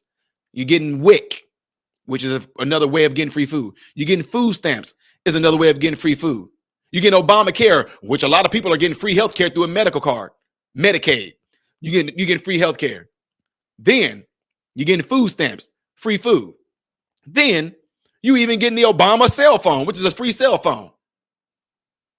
And now these migrants are coming in and they are giving them the same exact thing they gave you Negroes, because if they can keep you pleased with giving you free stuff, they know that you will continue to vote for them, because they look like they are the ones that really care for you, because they keep on giving you free stuff.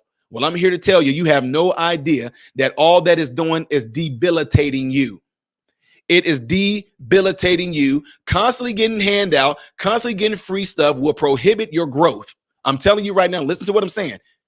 If you constantly get free stuff and you keep on constantly getting assistive devices, if you keep on getting handouts, it is going to prohibit your growth. You have to be allowed to grow. Why do we let babies crawl? Why do we let babies get on their stomach and hold their own heads up? Why do we do that? While y'all thinking about answering that question right there, make sure you guys also hit the like button right now. Hit the like button right now. Make sure that you are subscribed to the channel. Take some time out to subscribe to the channel. Hit the like button, ladies and gentlemen.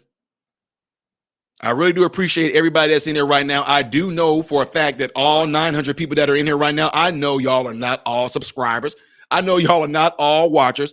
I've been in this game for a long time to know that now that a certain amount of people are in here, I know that Google, aka YouTube, you guys have y'all folks in here watching to see if I'm going to say something that y'all can possibly flag me for. We played this game before to where y'all can shadow ban the channel and everything like that. I know it. But everybody that's in here right now, do me a favor and hit that like button.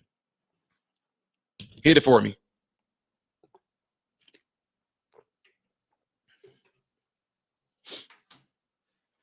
Y'all remember that question I just asked?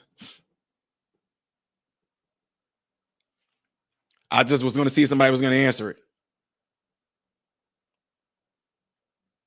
Let me know if y'all remember. Uh-oh.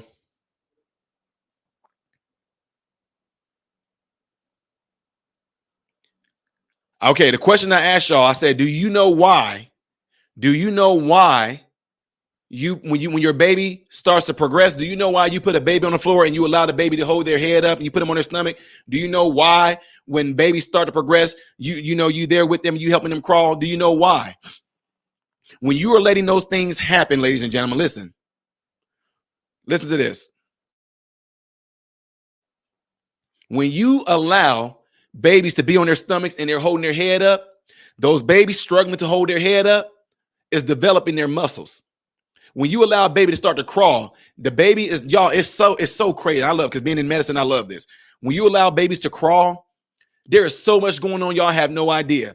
Babies are sitting there working on balance by them holding their head up. You got little hairs inside your ear, in the cochlear area of your ear. It has everything to do with balance. Small little hairs. When you turn your head like this, these hairs stay up like this so you can keep yourself in balance.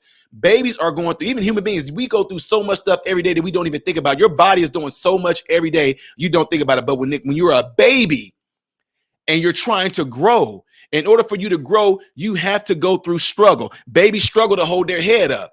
But once they develop the muscles, it's no longer a task anymore. Babies start crawling. Then what do they do? They progress to grabbing onto stuff and pulling themselves up. Why is that? Babies, instinctively, the body is moving towards growth. When a baby starts to pull themselves up, you as a parent, you start to look at that baby and go, hey, I think the baby is ready to walk. And what do you see? The baby will grab on. The baby will turn sideways like this. The baby will turn sideways and you'll see them let go. And what do? You encourage them. Oh, they're getting ready to walk. You put your hands out. Come on. The baby will sit there and hold on for a second and get scared.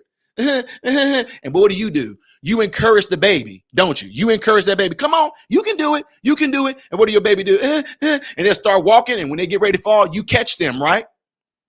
It depends on how severe the fall looks. If the baby just kind of losing their balance, going down slow, you let them fall down and the baby will cry a little bit. And what do? Come on, you can do it. You can do it.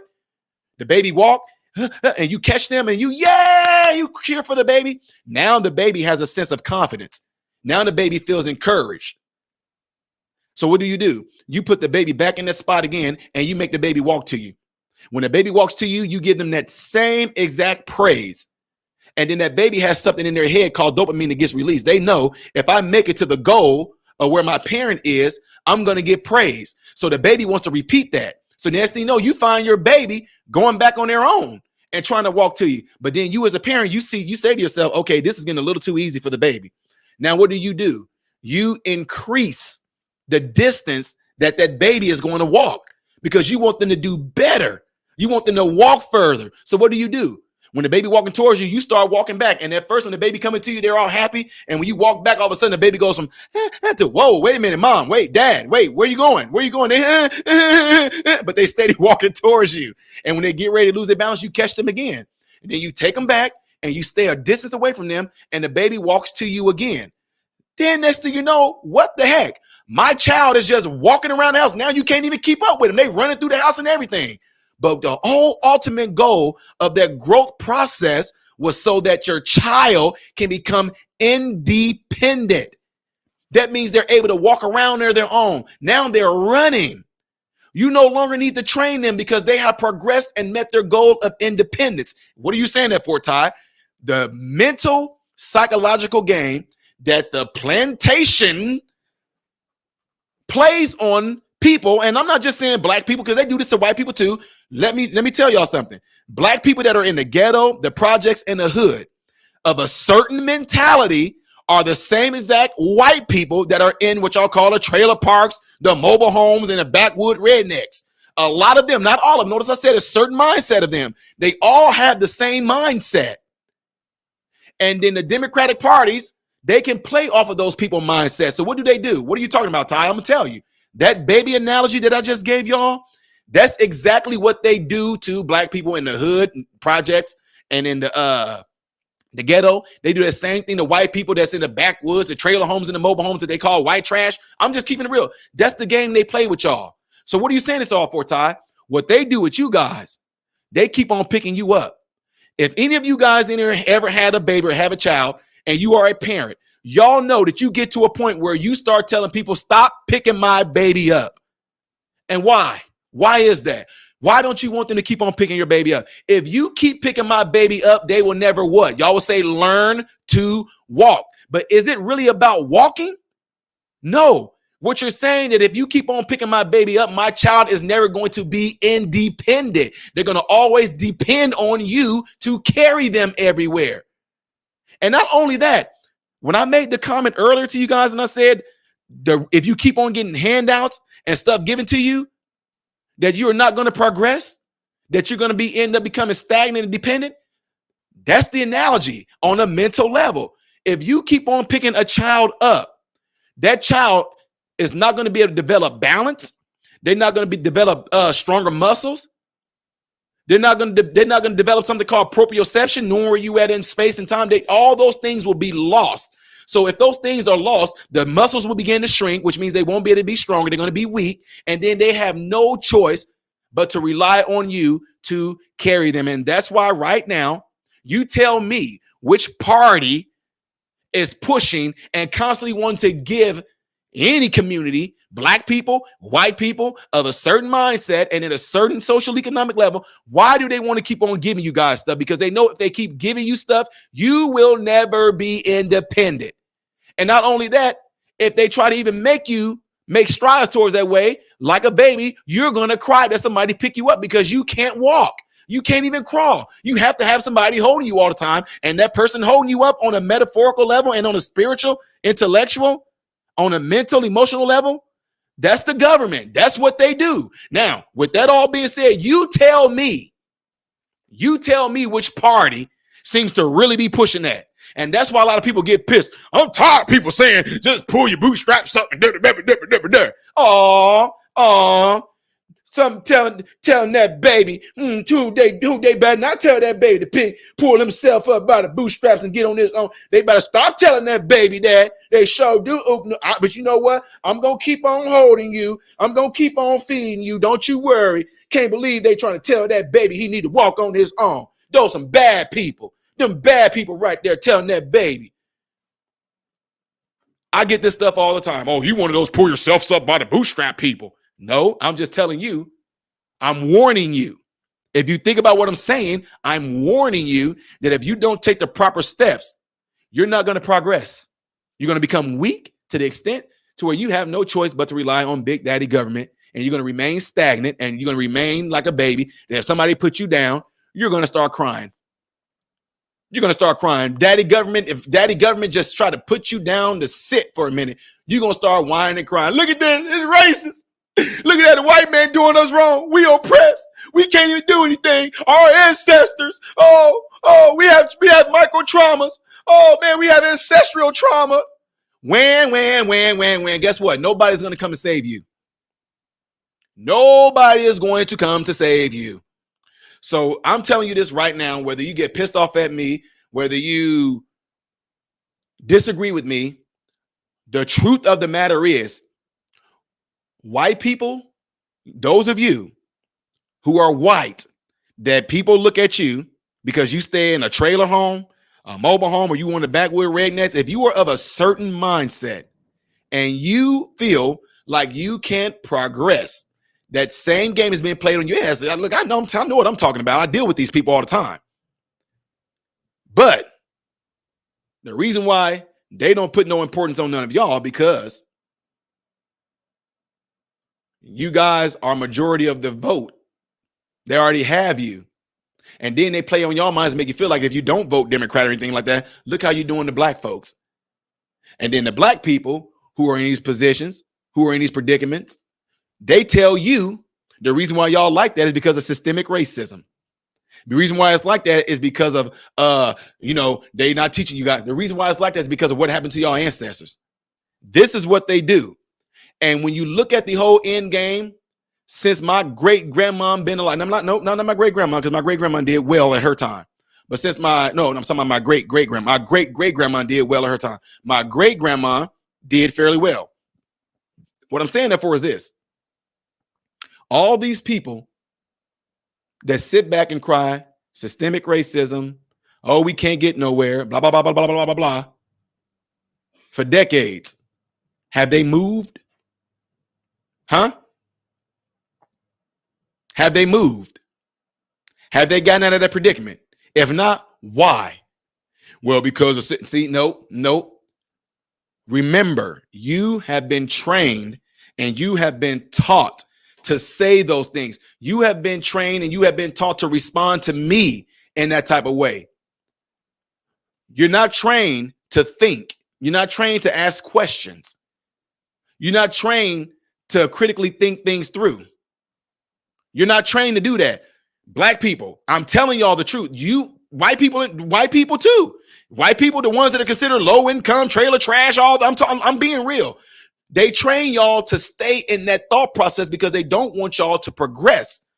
They don't want you to be independent, because if you do, you're going to see through the bull crap and you will start doing the same exact thing that I did. 2 different degrees, ladies and gentlemen.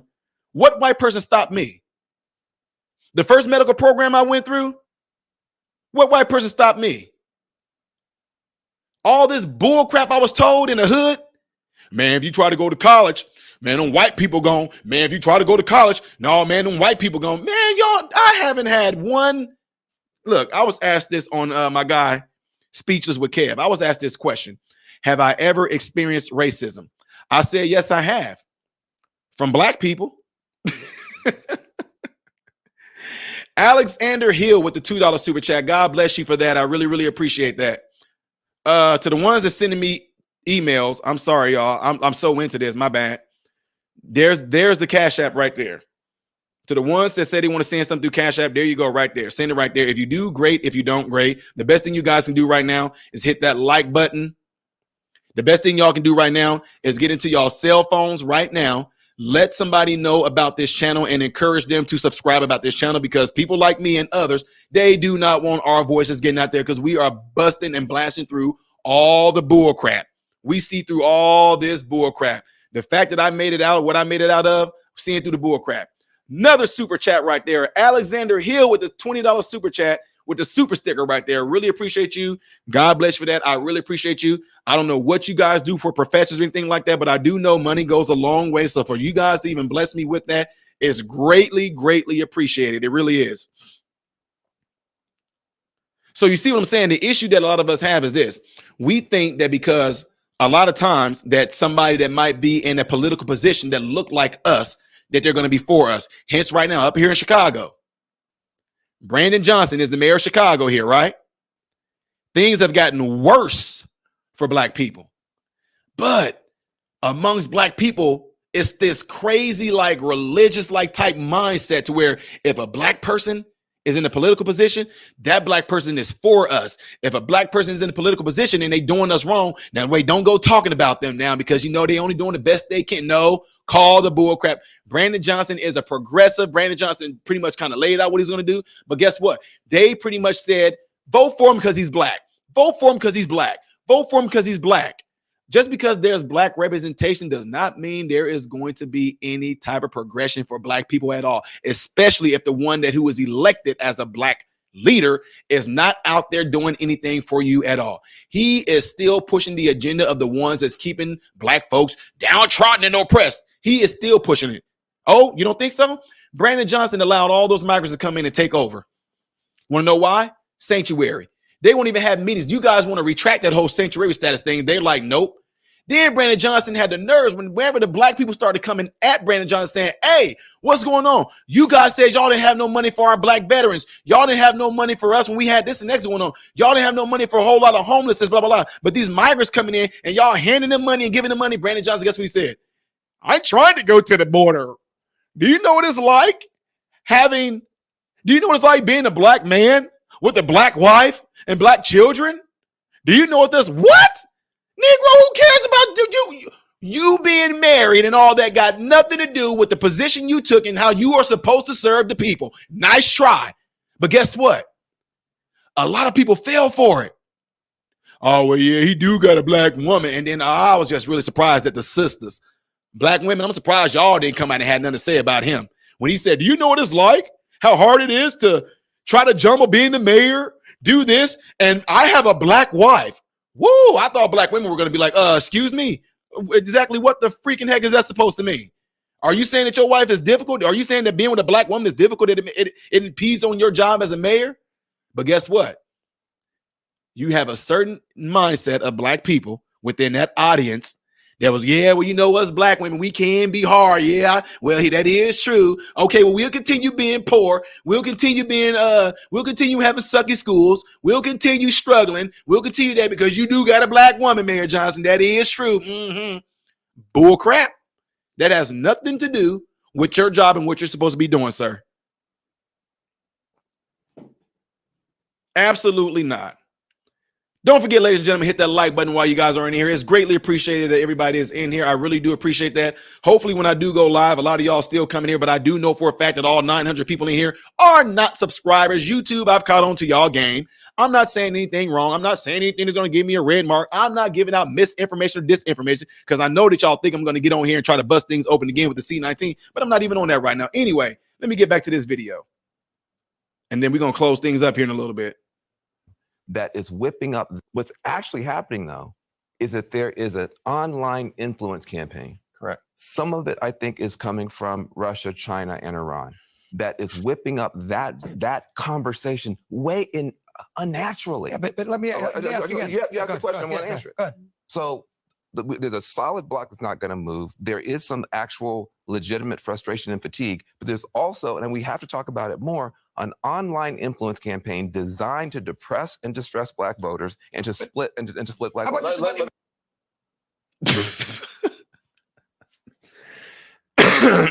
Okay. Last time I checked, I'm black. Yeah, exactly. Exactly,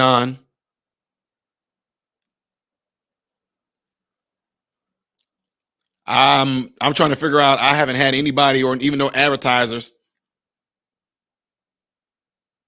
come at me and say that.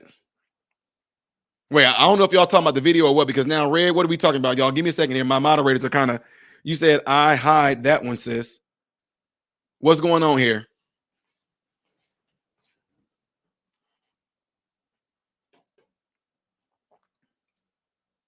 Before you guys hide comments or anything like that, I want to see them before we do it. Just let me know who it is.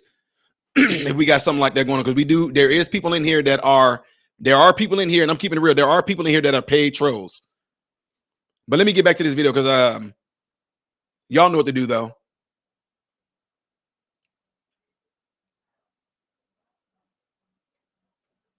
Let me just put on the screen.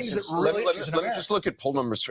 2000, going back to 2008, seeing some sort of a shift among black men siding with the Republican Party. We put that up under. Let me pause for a second here. Y'all see that down at the bottom real quick? Look at the bottom. Trump, 60%, 60.8, Nikki Haley, 38. And she sat there and said, at least I got 40. Anyway, back to the video. For McCain, 5%. Romney in 2012, 11%. Donald Trump 2016, 13%. Donald Trump 2020, 19%. Can I put it out there that put it on 2024? It says black male support, and one thing we're not acknowledging is the growing gender. 19%. Can I put it out there that it says black male support and let's go. You want to hear that again for the people in the back? Buzdala says, all my social media platforms have been banned. Please help me. They lied to my mama. What do you mean by that?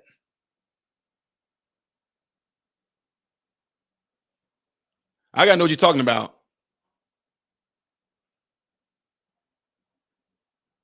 They lied. All my social media platforms have been banned. Please help me. They lied to my mama. I don't know what that means, sir.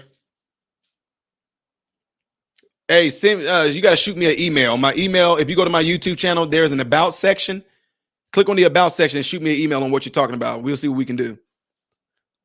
But guys, I want y'all to pay attention to what was just said here. Pay attention to this. one thing we're not. Donald Trump 2020, 19%. Can I put it out there that it says black male support, and one thing we're not. Say it again. Donald Trump 2020, 19%. Can I put it out there that it says black male support and 13%. Donald Trump 2020, 19%. Can I put it out there that it says black male support, and one thing. Brothers, let's go. It's a song on YouTube about Trump. Oh, so you want me to like to react to it? If you want me to react to it, I can do that. Appreciate the $20 super chat right there. God bless you for that. German with the $5 super chat. Really, really appreciate that, and God bless you for that. Y'all hear that? Did y'all just hear that? She said, black men. Let me just say this. If there's been an influx and increase of black men, brothers, let's go. It's time for us to get back to what we were doing anyway, because the first black Republicans that were in office were all black male anyway. And we represented our community well. Let's go. Get back to that. And I know a lot of them are young folks too. One folks my age and under, I know for a fact it is. And I'm just keeping it real because a lot of old heads, they still stuck back in the times of what happened during the late, the mid 50s and all that. A lot of folks that go to my church, they all are still stuck back in what happened to them back then. It's hard for them to get past it. But yet at the same time, being in church, you're supposed to talk about forgiveness. I'm not even gonna get into that. My point is, a lot of young people like myself, we're all like, y'all want us to see racism. Y'all trying to make us see things that are not there. So Donald Trump has increased his percentage amongst black males. Let's go. We supposed to be the representation and everything of our communities anyway. Ain't we supposed to be kings? Anyway, I know I'm throwing shots. Let me get back to it. We're not acknowledging is the growing gender divide that is happening across the board with partisanship, that men in general are trending more Republican, women in general, especially young women, are trending more Democratic, and that this is affecting. You could probably talk very similarly about being more Democratic, are trending more Republican, women in general, especially young women, are trending more Democratic, and that. You want to know why? Y'all, this is something that's been talked about. If you don't believe me, you can look, all you guys right now, and I'm going to shout a lot of them out. You can go on channels like Anton Daniels, Aaron O. You can Jay Prince, Fatty, Darren, Uncle Tom, The Porch Session. There's a lot of channels out there where these conversations are going on every day. And what these conversations I'm talking about is this. When she said a lot of young black women are trending towards Democratic, you want to know why? Democrats gonna hold that baby. I'm metaphorically speaking, because no, if it's a real baby, Democrats trying to get rid of them. Anyway, no, Democrats gonna treat young black women, give them free stuff, and they're gonna encourage you to delete your baby because you don't have to be accountable for none of the bad behaviors that you do. You don't have to be accountable. You can delete your children, and we can constantly give you free stuff. And yet at the same time, what I mentioned those names for, those other panels, they do live panels. You can see all day long, black men are tired and have been tired. And a lot of black men, I'm not saying majority, I'm not speaking for all of them, but a lot of black men are now being called what they call they call them passport bros. They call them passport bros because they're mad because black men are starting to date outside of black women. You want to know why? Because black women are being pushed to hate black men. I don't need no man. I don't need his money. I got my own money. I got my own car. I got my own. And these are professional women that I'm talking about right now. These are professional, educated women. I don't need a man. I got my own money. I got my own car. I got my own house. What do I need a man for? And so brothers are like, well, you know what? Forget it. I'm going to find a woman who's going to appreciate me, a woman who wants to grow with me. So a lot of men are dating outside their race and they dating outside the country because there are a lot of white women too who are crazy radical feminists. Same exact rhetoric. But then yet you see some of these other women on here right now crying, I made a mistake. I'm 45 years old. I realize I will probably never be able to have children. I don't even have a boyfriend right now. Nobody wants to date me. I am executive. I am a vice president. I am a CEO, and I want to have children. All my friends have families. And because you got fed that bull crap. It don't do that to men, because men, we can have children till we die. So we can be 30, 40, 50 years old and still find a woman and have children with a woman. They can go find a younger woman. But women, y'all get older and y'all chances of having children goes away. So what are you saying that for, Ty? When she just got done saying black men are trending towards Trump, let's go. And she said black women are trending towards the Black Democratic Party. I mean, the Black Democratic Party. Yeah. When she said that black women are trending towards the Democratic Party, it's because why wouldn't they when they're going to keep on getting all this stuff given to them? Anyway, that's just part of it, not all of it. But let me get back to the video, y'all. I'm sorry. That this is affecting. You could probably talk very similarly about Latino men, etc. Yes. So that's one thing. And the Latino men and black men are trending towards Trump. Let's go. other thing is we do have a tendency to blow up this particular dialogue, which has been around for a very long time. There have always been Black conservatives, and they've always made a very similar argument, which is that the Democratic Party takes you for granted. I actually don't hear anything all that new in this, but I understand what you're saying about. Actually, I say the opposite. The Republican Party took black people for granted. The Democratic Party didn't take black people for granted. The Democratic Party took advantage of black people. I'm not saying this to be condescending, but black people, a lot of us that are ignorant to this world of politics, we are just told based off a tradition to vote blue. Y'all, I'm not going to say her name, but you know who you are because this is so amazing. One of my teachers, years down the road after I got out of middle school and everything, one of my teachers turned out to be my patient.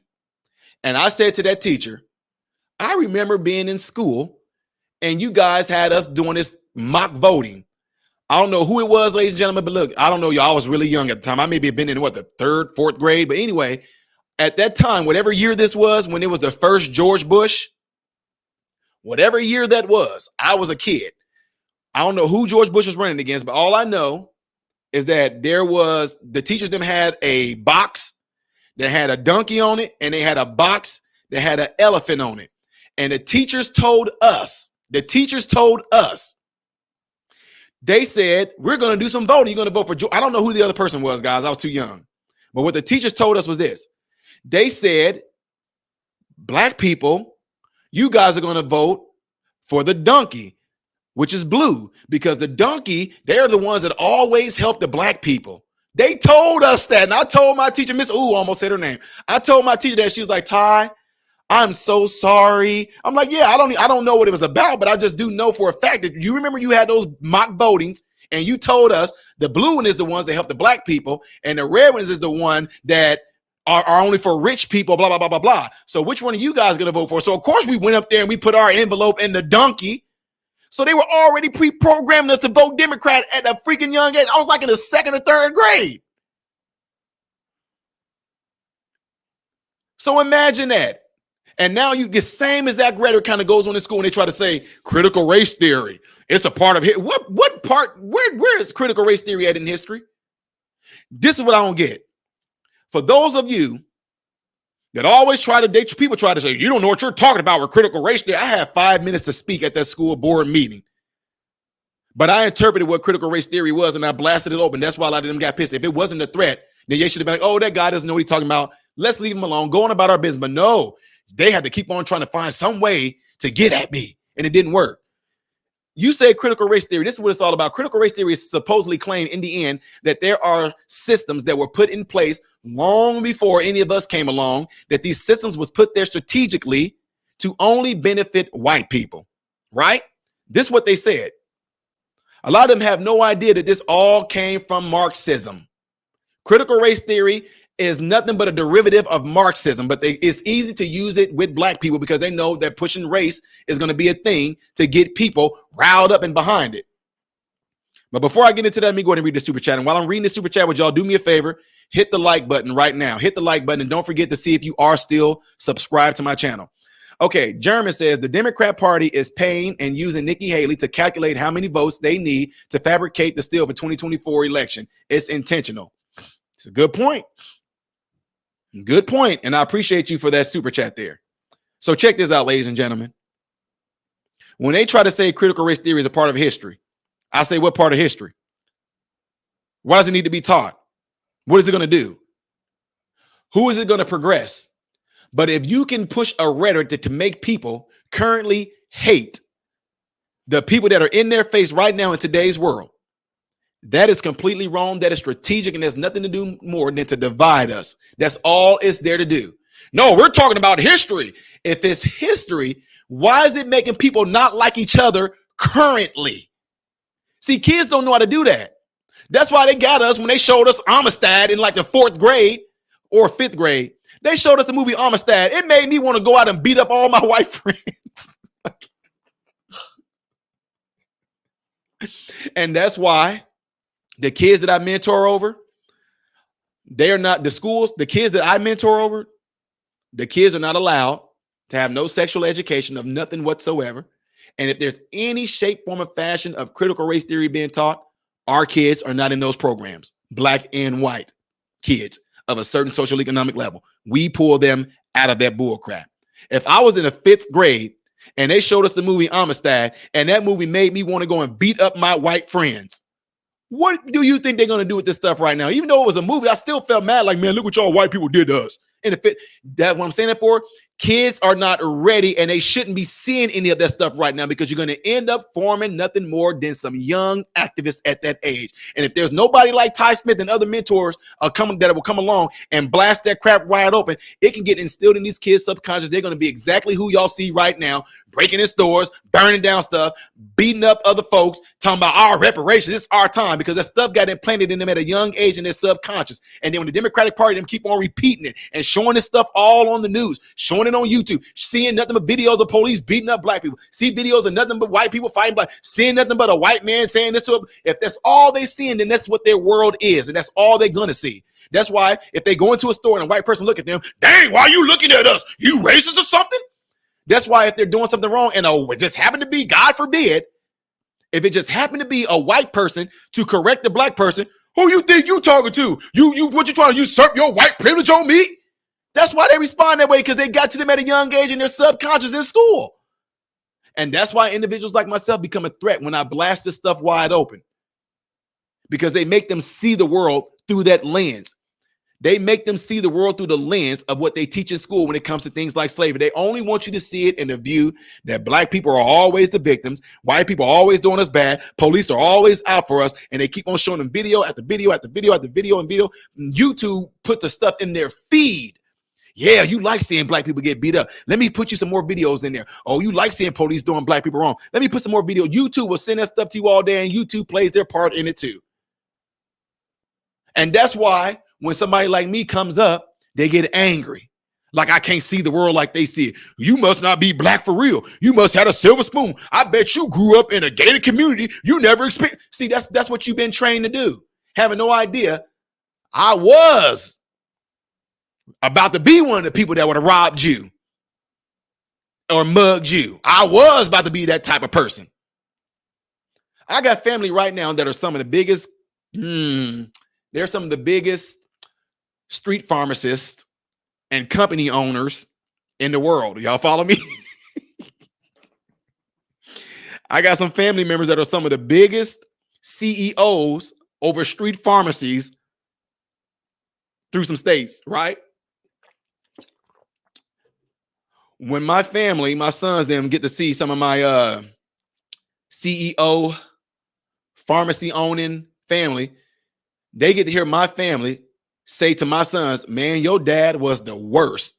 So you got these current, I'm just gonna call it like it is. You got these current thugs, gangsters who are current like that right now. When they see my sons and they tell my sons, man, y'all dad, he was the worst. Y'all, I was bad. I was terrible. So I'm saying all that to say this. When I have individuals try to come at me and act like I don't know the struggle, I was the struggle. It was bad. It was bad. Let me get back to this video, y'all. Make sure y'all hit that like button while you're on here. I really do appreciate y'all taking y'all afternoon out to chime in on this. I really, really do appreciate that. I'm gonna play some more of this video and then I'll let you guys go. I said it already, like we in church, right? Optics, which I think is important to show that I'm out here just saying whatever, you know, I'm not worried about microaggressions or wokeism or any of that stuff. I'm out here telling the truth. There could be lots of reasons why people might want to wear a Trump mugshot shirt. It doesn't necessarily mean, it doesn't mean the Trump curious are not the Trump committed. And that's just something to consider. There's a chance that the Trump message resonates with African Americans. Yes. Isn't there a chance? Of course it is. But let's be realistic.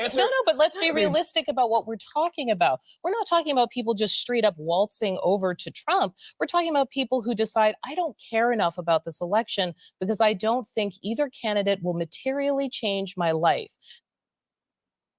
That is where the Trump curious becomes more important. That's the frustration that's Now, I got to admit it. What she just got done saying was complete facts. What she just got done saying was complete facts. There are some people, we want to know why a lot of people are curious about Trump? Because people are saying, all I know is I'm struggling right now. All I know is eggs cost like $9. All I know is a gallon of milk costs like $6. All I know is that gas is like $6. That's what people are saying right now. And if you got somebody like Donald Trump that is coming along and saying, hey, remember when I was in office, your gas price was low, you had more money in your pocket, the economy, remember that? This is what they don't show y'all either. They don't show y'all that people are going to the hood and asking the hood who y'all voting for. People in the hood like Donald Trump. And then guess what? The minute they say, why are you going to vote for Donald Trump? Black folks are like, because I had money. I was doing good. Even if they don't care about, look, I want people to educate themselves. I really, really do. But even if they don't even know everything else that was in Donald Trump's policy, even if they don't even know that, what they do know is that they were doing better under Trump. Common sense.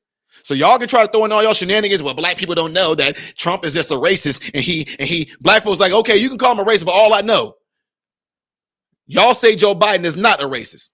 I'm doing worse under a person that's so-called not a racist than I was under a person that y'all so-called said is a racist. So I'd rather go back over here where I was doing good. Say what you want to. The man never impeded in my life or anything like that. But all I know is financially, I was doing better. So there's a lot of people that are like millennials and some of the Gen Zers that are saying right now, I think I'm going to go with Trump because I feel like we were doing better. That's it. That's it. Appreciate the super chat from your dollar who says, don't forget me, brother. They lied to my mama. I won't. I got you. Matter of fact, I'll tell you what. Just so you see that I'm straight up about this, I'm going to show you something. I'm going to write it down right here on my board. 1 second, guys.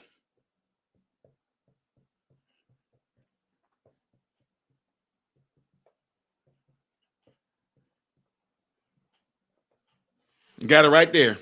I wrote it down. They lied to my mama. Bucks dollar. Got you. Appreciate the super chat there, sir. Go ahead and play some more of this video. It's the frustration that I have because Joe Biden has done a great deal for people of color in this country. And the disconnect is the messaging around the successes that he's had. And the fact Which is what? Which is what? That's what I want to know. Which is what? I don't know. All I know is that people are doing worse. And check this out. I'm gonna go back to this. And the disconnect, Joe Biden has done a great deal for people of color in this country. And the disconnect is the messaging around the successes that he's had. And the fact that they're not actually out there, and they're trying to now, and they're getting around to that. I just want to say one quick thing, and I know others want to get in. No. Because dude knew that what he was saying was not. What he just got done saying right now. There was nothing there. And the fact that they're not actually out there, and they're trying to now. Look, he had nothing to say right there. No, absolutely not. If Joe Biden really did a great job for blacks, why did Joe Biden let that border become open to where the very people who were crossing over that southern border of a JJ, why did these people go into the very neighborhoods where black people were that completely disrupted black people's lives? As Joe Biden did a lot for the black. You're right. He did a lot. He did a lot for him. He did more damage. Build back better, yeah, because he broke and tore everything. Now, he's not building back better. What are you talking about building back better? Build back a better Democratic Party to keep black people downtrodden? Because when you have a southern border and these people are being poured in, they're going right to these sanctuary cities where a majority and a lot of black people are, and you turn around and give these illegals and give these people free money, free housing, free to this. Y'all Trump even went to the extent to where y'all had the nerves to tell these people, we giving y'all free money so y'all can eat at the places that suit y'all culture. But then black people, you giving them stuff and telling them, no, these food stamps are only going to buy you some ramen noodles and some bar-ass hot dogs, some King Vitamin. No, I don't even got that no more. King, y'all remember King Vitamin cereal? Some of y'all ain't like that. Y'all don't know about that King Vitamin cereal. Some Kaboom cereal. We didn't even have Fruit Loops. We had Fruit Rounds. We didn't have Apple Jack. We had Apple Johns.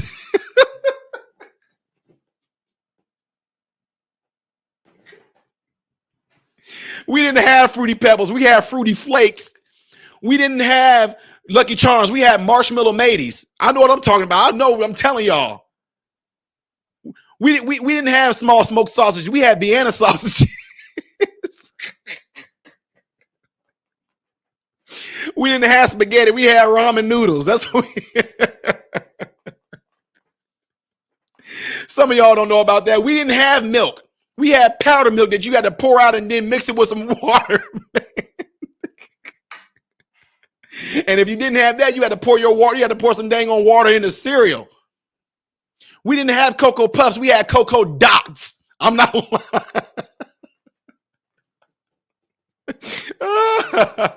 Oh, so what I'm saying is this. The fact that they had the audacity to give these illegals and migrants $10,000 cars and say, well, y'all go eat at y'all bodegas, go eat at what fits y'all culture. And not even asking questions up in New York. They're not even asking questions. Y'all, I might end up going up to New York myself. Yeah, tell me America. I not love America. Me no. English not good.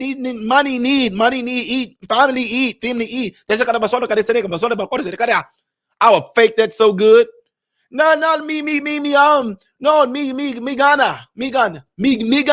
That's like the that money need. I will go up and give me the debit card.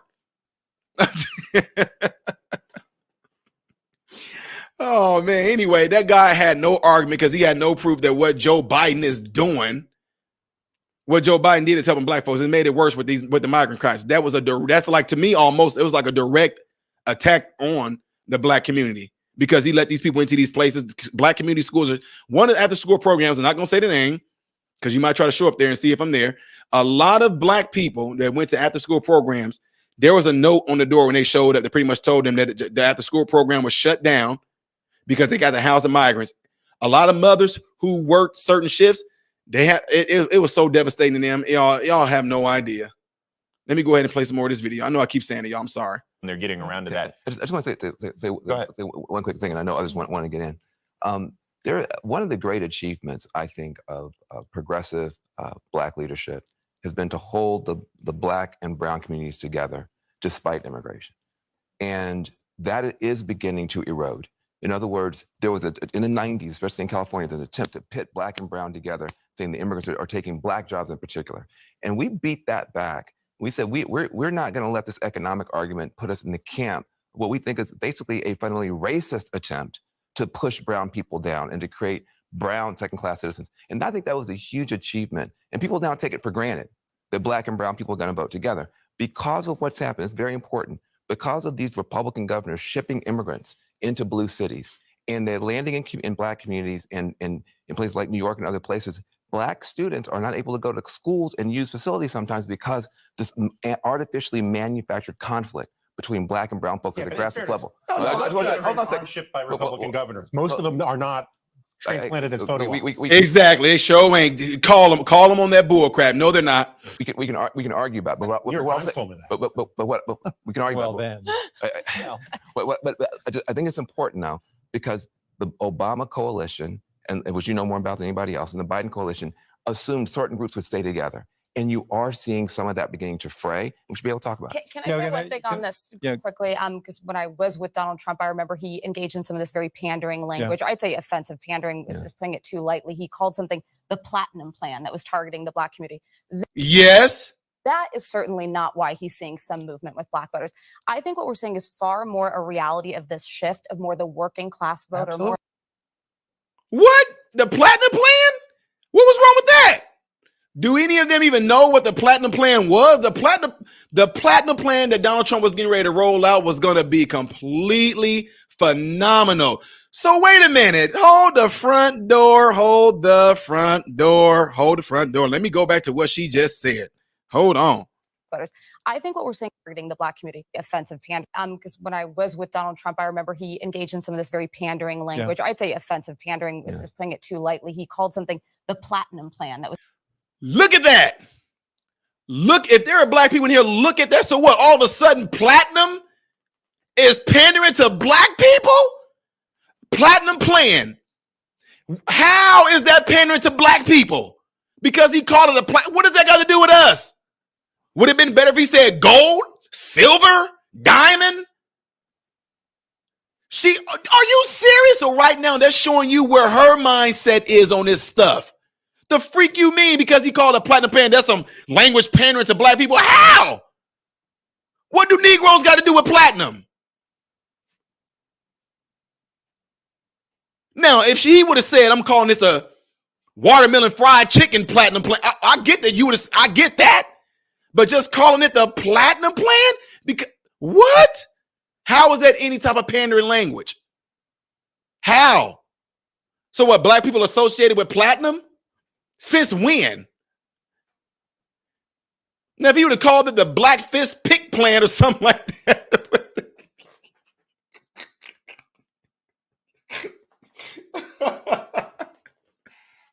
If he would have called it the Pookie Plan and the Wookie Plan, the Pookie Wookie Tyrone Jamal Plan, okay, I get it, but the Platinum Plan? What the heck? That is she is so out of touch. So out of touch. Kind of junk is that, man? That's sad. That's crazy. Absolutely ridiculous. I'm trying to get it back to how I had it before, y'all. So give me a second. Oh my God, these people are crazy, man. Was targeting the Black community. That is certainly not why he's seeing some movement with Black voters. I think what we're seeing is far more a reality of this shift of more the working class voter, more of the old demographic going toward. I think it probably has more to do with sort of their financial situation. How about this? You know what, guys? Honestly, notice this. They seem to know all the answers about why Black men are turning over to Donald Trump. How come they're not asking us?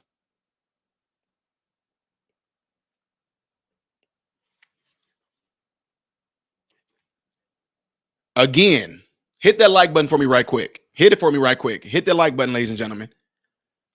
They seem to know why Black men are voting for Donald Trump. Why aren't they asking us? They're not going to ask me.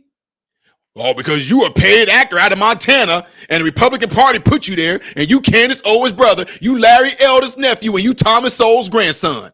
What? That's what y'all came up with. I mean, that's an honor. Go ahead. Roll with that. Let's keep it that way. But again, why aren't they asking us? Now, but Ty, there are Black men on that panel. Those Black men aren't voting for Donald Trump. So why do they need to ask them?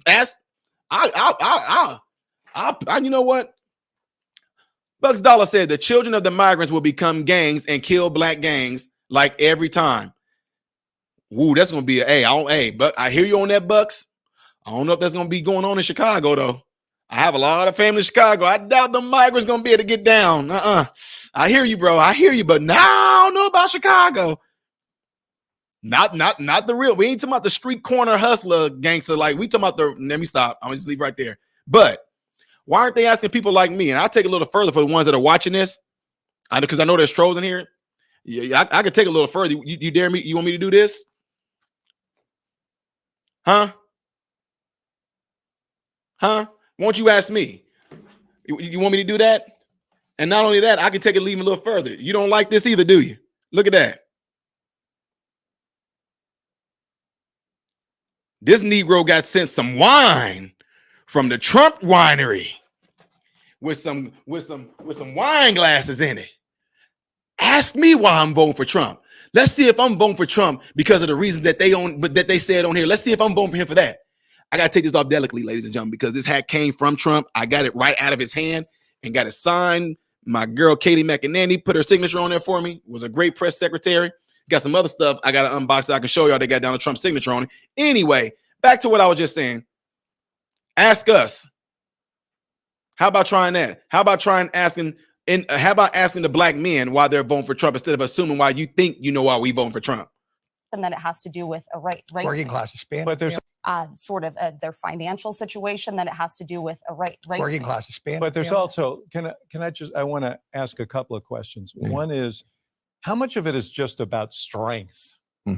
How much of it is that Trump projects as a strong, whether he is or not, because I've never heard strong people whine so much about how they're being treated, but whether he's strong. Wait. Whoa, see, y'all, this is why. Oh my God, this is the reason why. This is the reason why I tell you guys, I would love to be on panels. They don't never want somebody there. They don't want to tell you. Let me tell you what y'all do. Let me slow down. It's always the Jamaican in me. Let me tell you why they don't want somebody like me on their show. For one, I can't be controlled. I can't be contained. You can't make me purr. Well, let me tell you. Well, wait, brother. Hey, let me say something? No, I'm going to talk exactly like I'm doing right now. I read through bull crap. That's why I listen. I can read through bull crap. Listen to this right here. Never heard strong people whine so much. Check this out. Whether he is or not, how much of it is that Trump projects as a strong, whether he is or not, because I've never heard strong people whine so much about how they're being treated, but woo! Now I can flip this on this man and say, so what you trying to say? The black folks are whining? You never seen so many strong people whine? Well, Tyler, why do you say it? Because earlier, were we not saying that Donald Trump was racist because he said he know what it's like to be like black? Donald Trump said he know what black people are going through. He said because he's being charged for crimes he didn't do. He's being prosecuted and persecuted for things that he did not do. So Trump said, I know what it's like, and I resonate with the black people because the black people said they resonate with me because they say, hey, black people are saying, hey, Donald Trump, we see what you're going through. So now they just got done saying, is it possible that black people are seeing Donald Trump as themselves? And yet you turn around and say, whiny. Oh, see what I'm saying? I would, what? This was. Because I've never heard strong people whine so much about how. So now, I can say, so what? So are you saying, sir, that black people who are considered to be strong, are you saying you never seen them whine so much? So what about the ones y'all stand up for? So when black people that y'all try to push this rhetoric on, so when there's black people out there saying oppression and suppression and white supremacy and white privilege and disenfranchised, when those black people are saying that right there, are you going to say that to them? I've never seen so many whiny people who's supposed to be strong. Yeah. Well, sir, that's what you would see. Sir, actually, I wasn't. No, got you. How they're being treated, and how they're being treated. Donald Trump is talking about the way he's being treated is how a lot of black people are being treated. You turn around and say, I never seen somebody whine so much, blah, blah, blah, blah, for how they're being treated. So you saying it about the black folks too then, sir? Anyway. Whether he's strong or not, I mean, he projects as a strong person. Yeah. And it seems to me there is research on this. It's about how people perceive masculinity.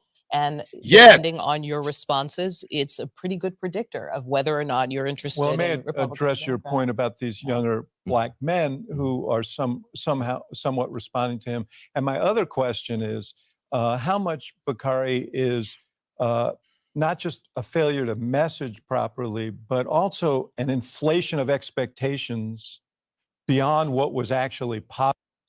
I want y'all to pay attention to what this man just did.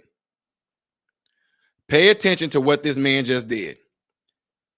He pretty much is going to he's going to disregard what the sister said, and he's going to specifically say that guy's name, and then the camera zoomed in on his name, zoomed in on his picture, because they knew that he was going to be going along with this guy's rhetoric. Because she's kind of, honestly, she's kind of being she's being fairly neutral. Listen to her. We're interested well, may in I address your point? Responses. It's about how people perceive masculinity. Now, listen to y'all. Did you guys just hear what she just said? And I'm with her on that. It is. A lot of people are drawn to masculinity. And the current rhetoric right now is pushing men to be emasculated. It's pushing especially black men to be effeminate. It's a huge thing going on right now. That's why they want so much radical femininity, and they want to completely destroy masculinity, because now they want to throw things in there and try to call it toxic masculinity, right? So notice how she's saying men, and we're talking black men. She said they are being drawn to the masculinity. Yes. Nobody wants a weak leader. Joe Biden comes off as being a frail, weak, demented senior citizen. Nobody seems to be afraid of him. Now, at the same time, I will say this. I wouldn't vote for nobody because of the fact that they are masculine, but I'm damn saying that it does come off as something you'd be a little bit more interested in the person that seems to be like they're going to be the winner. But notice how he completely disregards what she says, and he says that man name so he can completely take it off of her because she seemed to be asking logical questions and making logical points. Watch.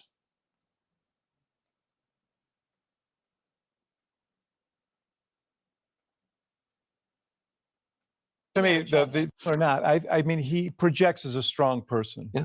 And There it is seems to me research on this, actually. huh? There is research on this. It's about how people perceive masculinity. And depending on your responses, it's a pretty good predictor of whether or not you're interested Well, may in I Republican address your point Now, look, he said, address your point, but then watch you go to the other guy. about these younger black men who are somehow somewhat responding to him.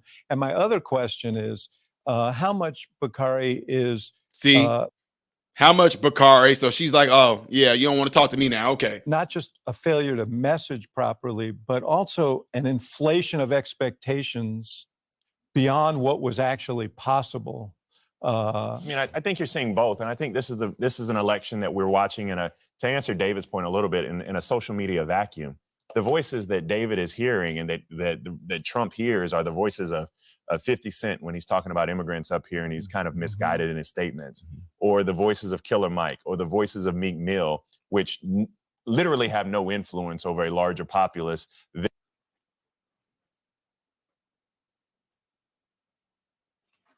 Who asked Cardi B to do an interview? Who asked Meg Thee Stallion to do an interview? Who was going to put on a Jay-Z and Beyonce concert? Hillary Clinton? What are y'all talking about? Donald Trump did not have no concerts thrown on by none of those people. Those people in the social media world on their own, 50 Cent, Meek Mill, Killer Mike, they got on social media on their own and did this. Donald Trump didn't invite them to come and throw a concert. Donald Trump didn't invite them to come and put no dang on special thing on.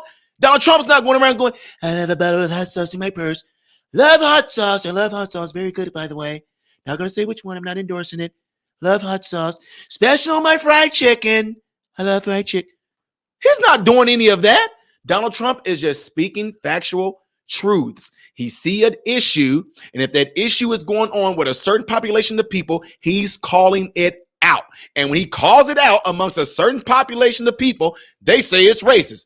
Now, Donald Trump, if he got up there and said, you know what? We got to put laws in place that's going to protect black people in Illinois. We need to put that law back in place that if you have AIDS or HIV, you need to disclose that to your partner or your potential partner because black people are plagued by HIV. Oh, there he go being racist. Donald Trump said only black people got AIDS. This is what they do. And this is why we see it through the bullcrap, and it's scaring him. Oh my God, I'm so pleased that the work that we've been doing across the United States is resonating. Black men and Latino men are being drawn to Trump. Let's freaking go.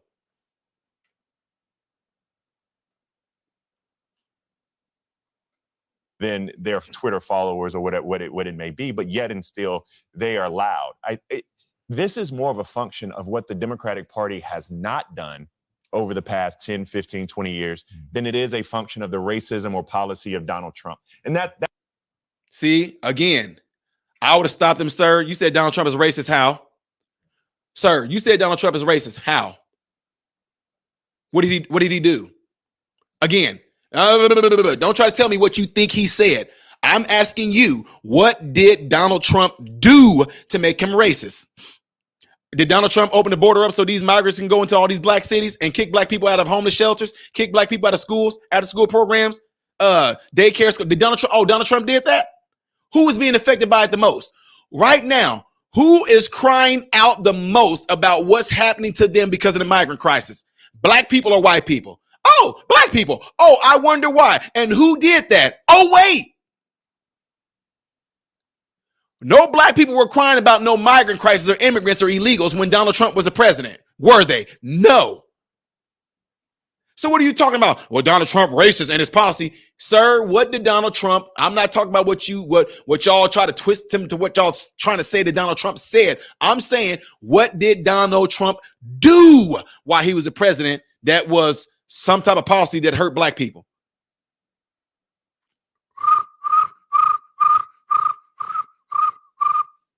I told you we're not falling for this stuff no more.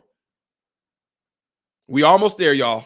That's my only point. And I think then it is a Democratic Party has not done over the past 10, 15, 20 years, then it is a function of the racism or policy of Donald Trump. And that's my only point. And I think and your point about immigration is taken, and it's actually a very sound point. And the reason that you have that fraying is because for a very long period of time, Democrats have not actually acted as if the issue of immigration was one of great import. And because we did not take, and it's more than just, you talk about fentanyl, you talk about the border, you talk about the wall, you talk about migrants, you talk about busing. But what is also happening is you're starting to see some of those coalitions fray as well. And that is a residual effect. The fact that there has. Don't fall for the rhetoric, ladies and gentlemen. All my little listeners, my mentees, don't fall for that. When he's saying you're starting to see, was a time where black and brown people were together, and now you're starting to see it fray. No, you're not. Don't fall for that. No, because it's not just brown people coming across the border. Those Venezuelans, the Chinese people, it's not just brown people coming across the border. So nice try on that one. No, absolutely not. And the reason why you're starting to see a fray is because the illegals are going at it with the black people and with the people who are here legally. So that's what I'm saying. This is what look, I do this, y'all. They don't show y'all this. If you start to see that there's some turmoil amongst the so-called asylum seeker, the so-called migrants and all, if you start to see that there's starting to be some type of animosity, it's because you have black people, Latino people, Mexicans, you have Puerto Ricans, you have Cubans, you have all these people that are legal. They are getting pissed off at the ones who are here causing all the distraught that are illegal. But what they try to do on CNN is try to make it seem like, oh, look, the black people who was once friends with brown people, now they're starting to split. No, they're not. This citizens and legal citizens going against the illegals. This was going on in these communities. But these people are sitting up here in their offices and seeing it. They don't go down here and see this stuff. But yet they're trying to push it out and project it onto us like this. Don't fall for that crap. Don't fall for this. There's been this migration of, or the shipping of, or however they got there. Cities, I'm in the city of Chicago. Yeah. It has torn the black and Hispanic communities apart. And so I thought that's what I wanted to tell y'all right there when he just got done saying that right there, how it has torn the black and Latino community apart. No, it has not. I just broke it down to y'all and I told y'all that up in Chi-Town, that's exactly what it is. It is black. There are legal Latinos. There are legal other immigrants who are all pissed off about the illegal immigrants. That's who they are pissed off about. So no, there is no divide, and y'all are going to see it because there's plenty of video out there of black people and Latino people all together, all united, because guess why? The ones that, for one, black people that are here legally already, we already know what it is. You got America, you want to stand for what America is, you're trying to do your best. I'm talking about certain ones. Then you got Latina people who are immigrants that have been here, they're here legally, they're all working towards a goal, but then you got these illegals that are coming in here who are taken from them by getting free stuff, going into these communities, tearing up stuff, robbing people, committing all these different crimes and things like that, and it's making them ticked off. And there's not going to be a divide. What you're going to see is a unity is what I'm getting at. You're going to see that, period. So anyway, folks, so glad, and I am humbly honored by all of you that are in here right now. Please do me a favor and hit that like button right now, and I'm going to try to make sure I didn't skip anybody's I think I did get to it, that I'm not skipping anybody's super chat. There we go. Dave MCL says, it's funny that the only people that hear dog whistles are the people that are not supposed to know that they are talking about. Exactly. The only people that hear dog whistles are the people that are not supposed to know what they are talking about. Amazing. So again, folks, I appreciate you all being here. Appreciate you all listening in on this. I would just ask you guys real quickly again to hit that like button. I'm going to do my best to go live a lot more, but I got y'all. I'm not a full-time YouTuber. I am a director over multiple medical facilities and I work. So I do my best to come knock some videos out. I still got music reaction videos. Matter of fact, for those of you that don't know this, I'm going to put this up here real quick while y'all are in here. To those of you that want to support the channel, go right here. See that? The patreon.com/modern renaissance man. You go there. If you want to support the channel financially, you pay $1 a month. That's it. It's $1 a month, $12 a year. If you want to support the channel financially, if you do, great. If you don't, great. But what I was getting ready to say is that there are people that pledge because they want me to react to a certain song or they want me to react to a certain video clip or something like that. Those are in the other tiers right there. So what I'm saying all that for is that I was letting y'all know that I work and I got to take care of family stuff. I come in and try to knock out a few videos. So it's not quite often that I'm able to go live as much as I would like to because I'm not a full-time YouTuber or anything like that. But I will do my best to try to possibly not go live sporadically or go live spontaneously. I would do my best to try to put up some shape, form, or fashion of a thumbnail or post in the community tab to let you guys know that I will be going live. That way, when I do go live, y'all can mark it, click it, and tell YouTube to notify you when I do go live, because trust me when I tell you, channels like mine are being heavily suppressed. So again, right down there, and for the ones of you, and I'm giving honor where honor is due, to the ones that sent in a super chat.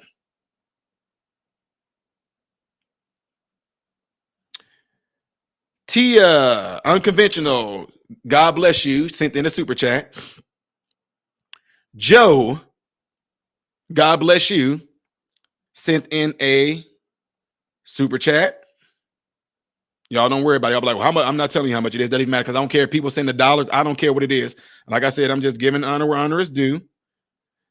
Let me see who else this is. Mark with the Cash App. God bless you and thank you for sending that in.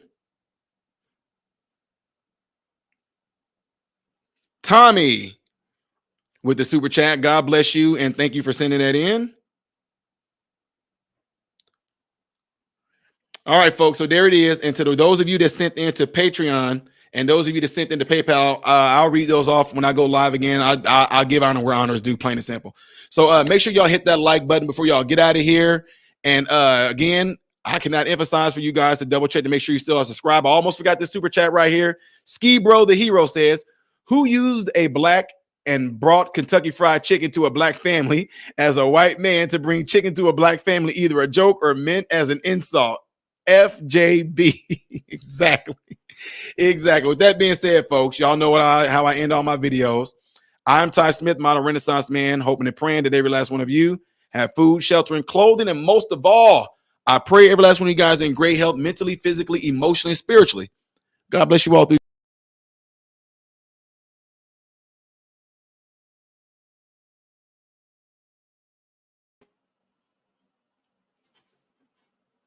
What's going on, everybody? So, hey, check this out. I appreciate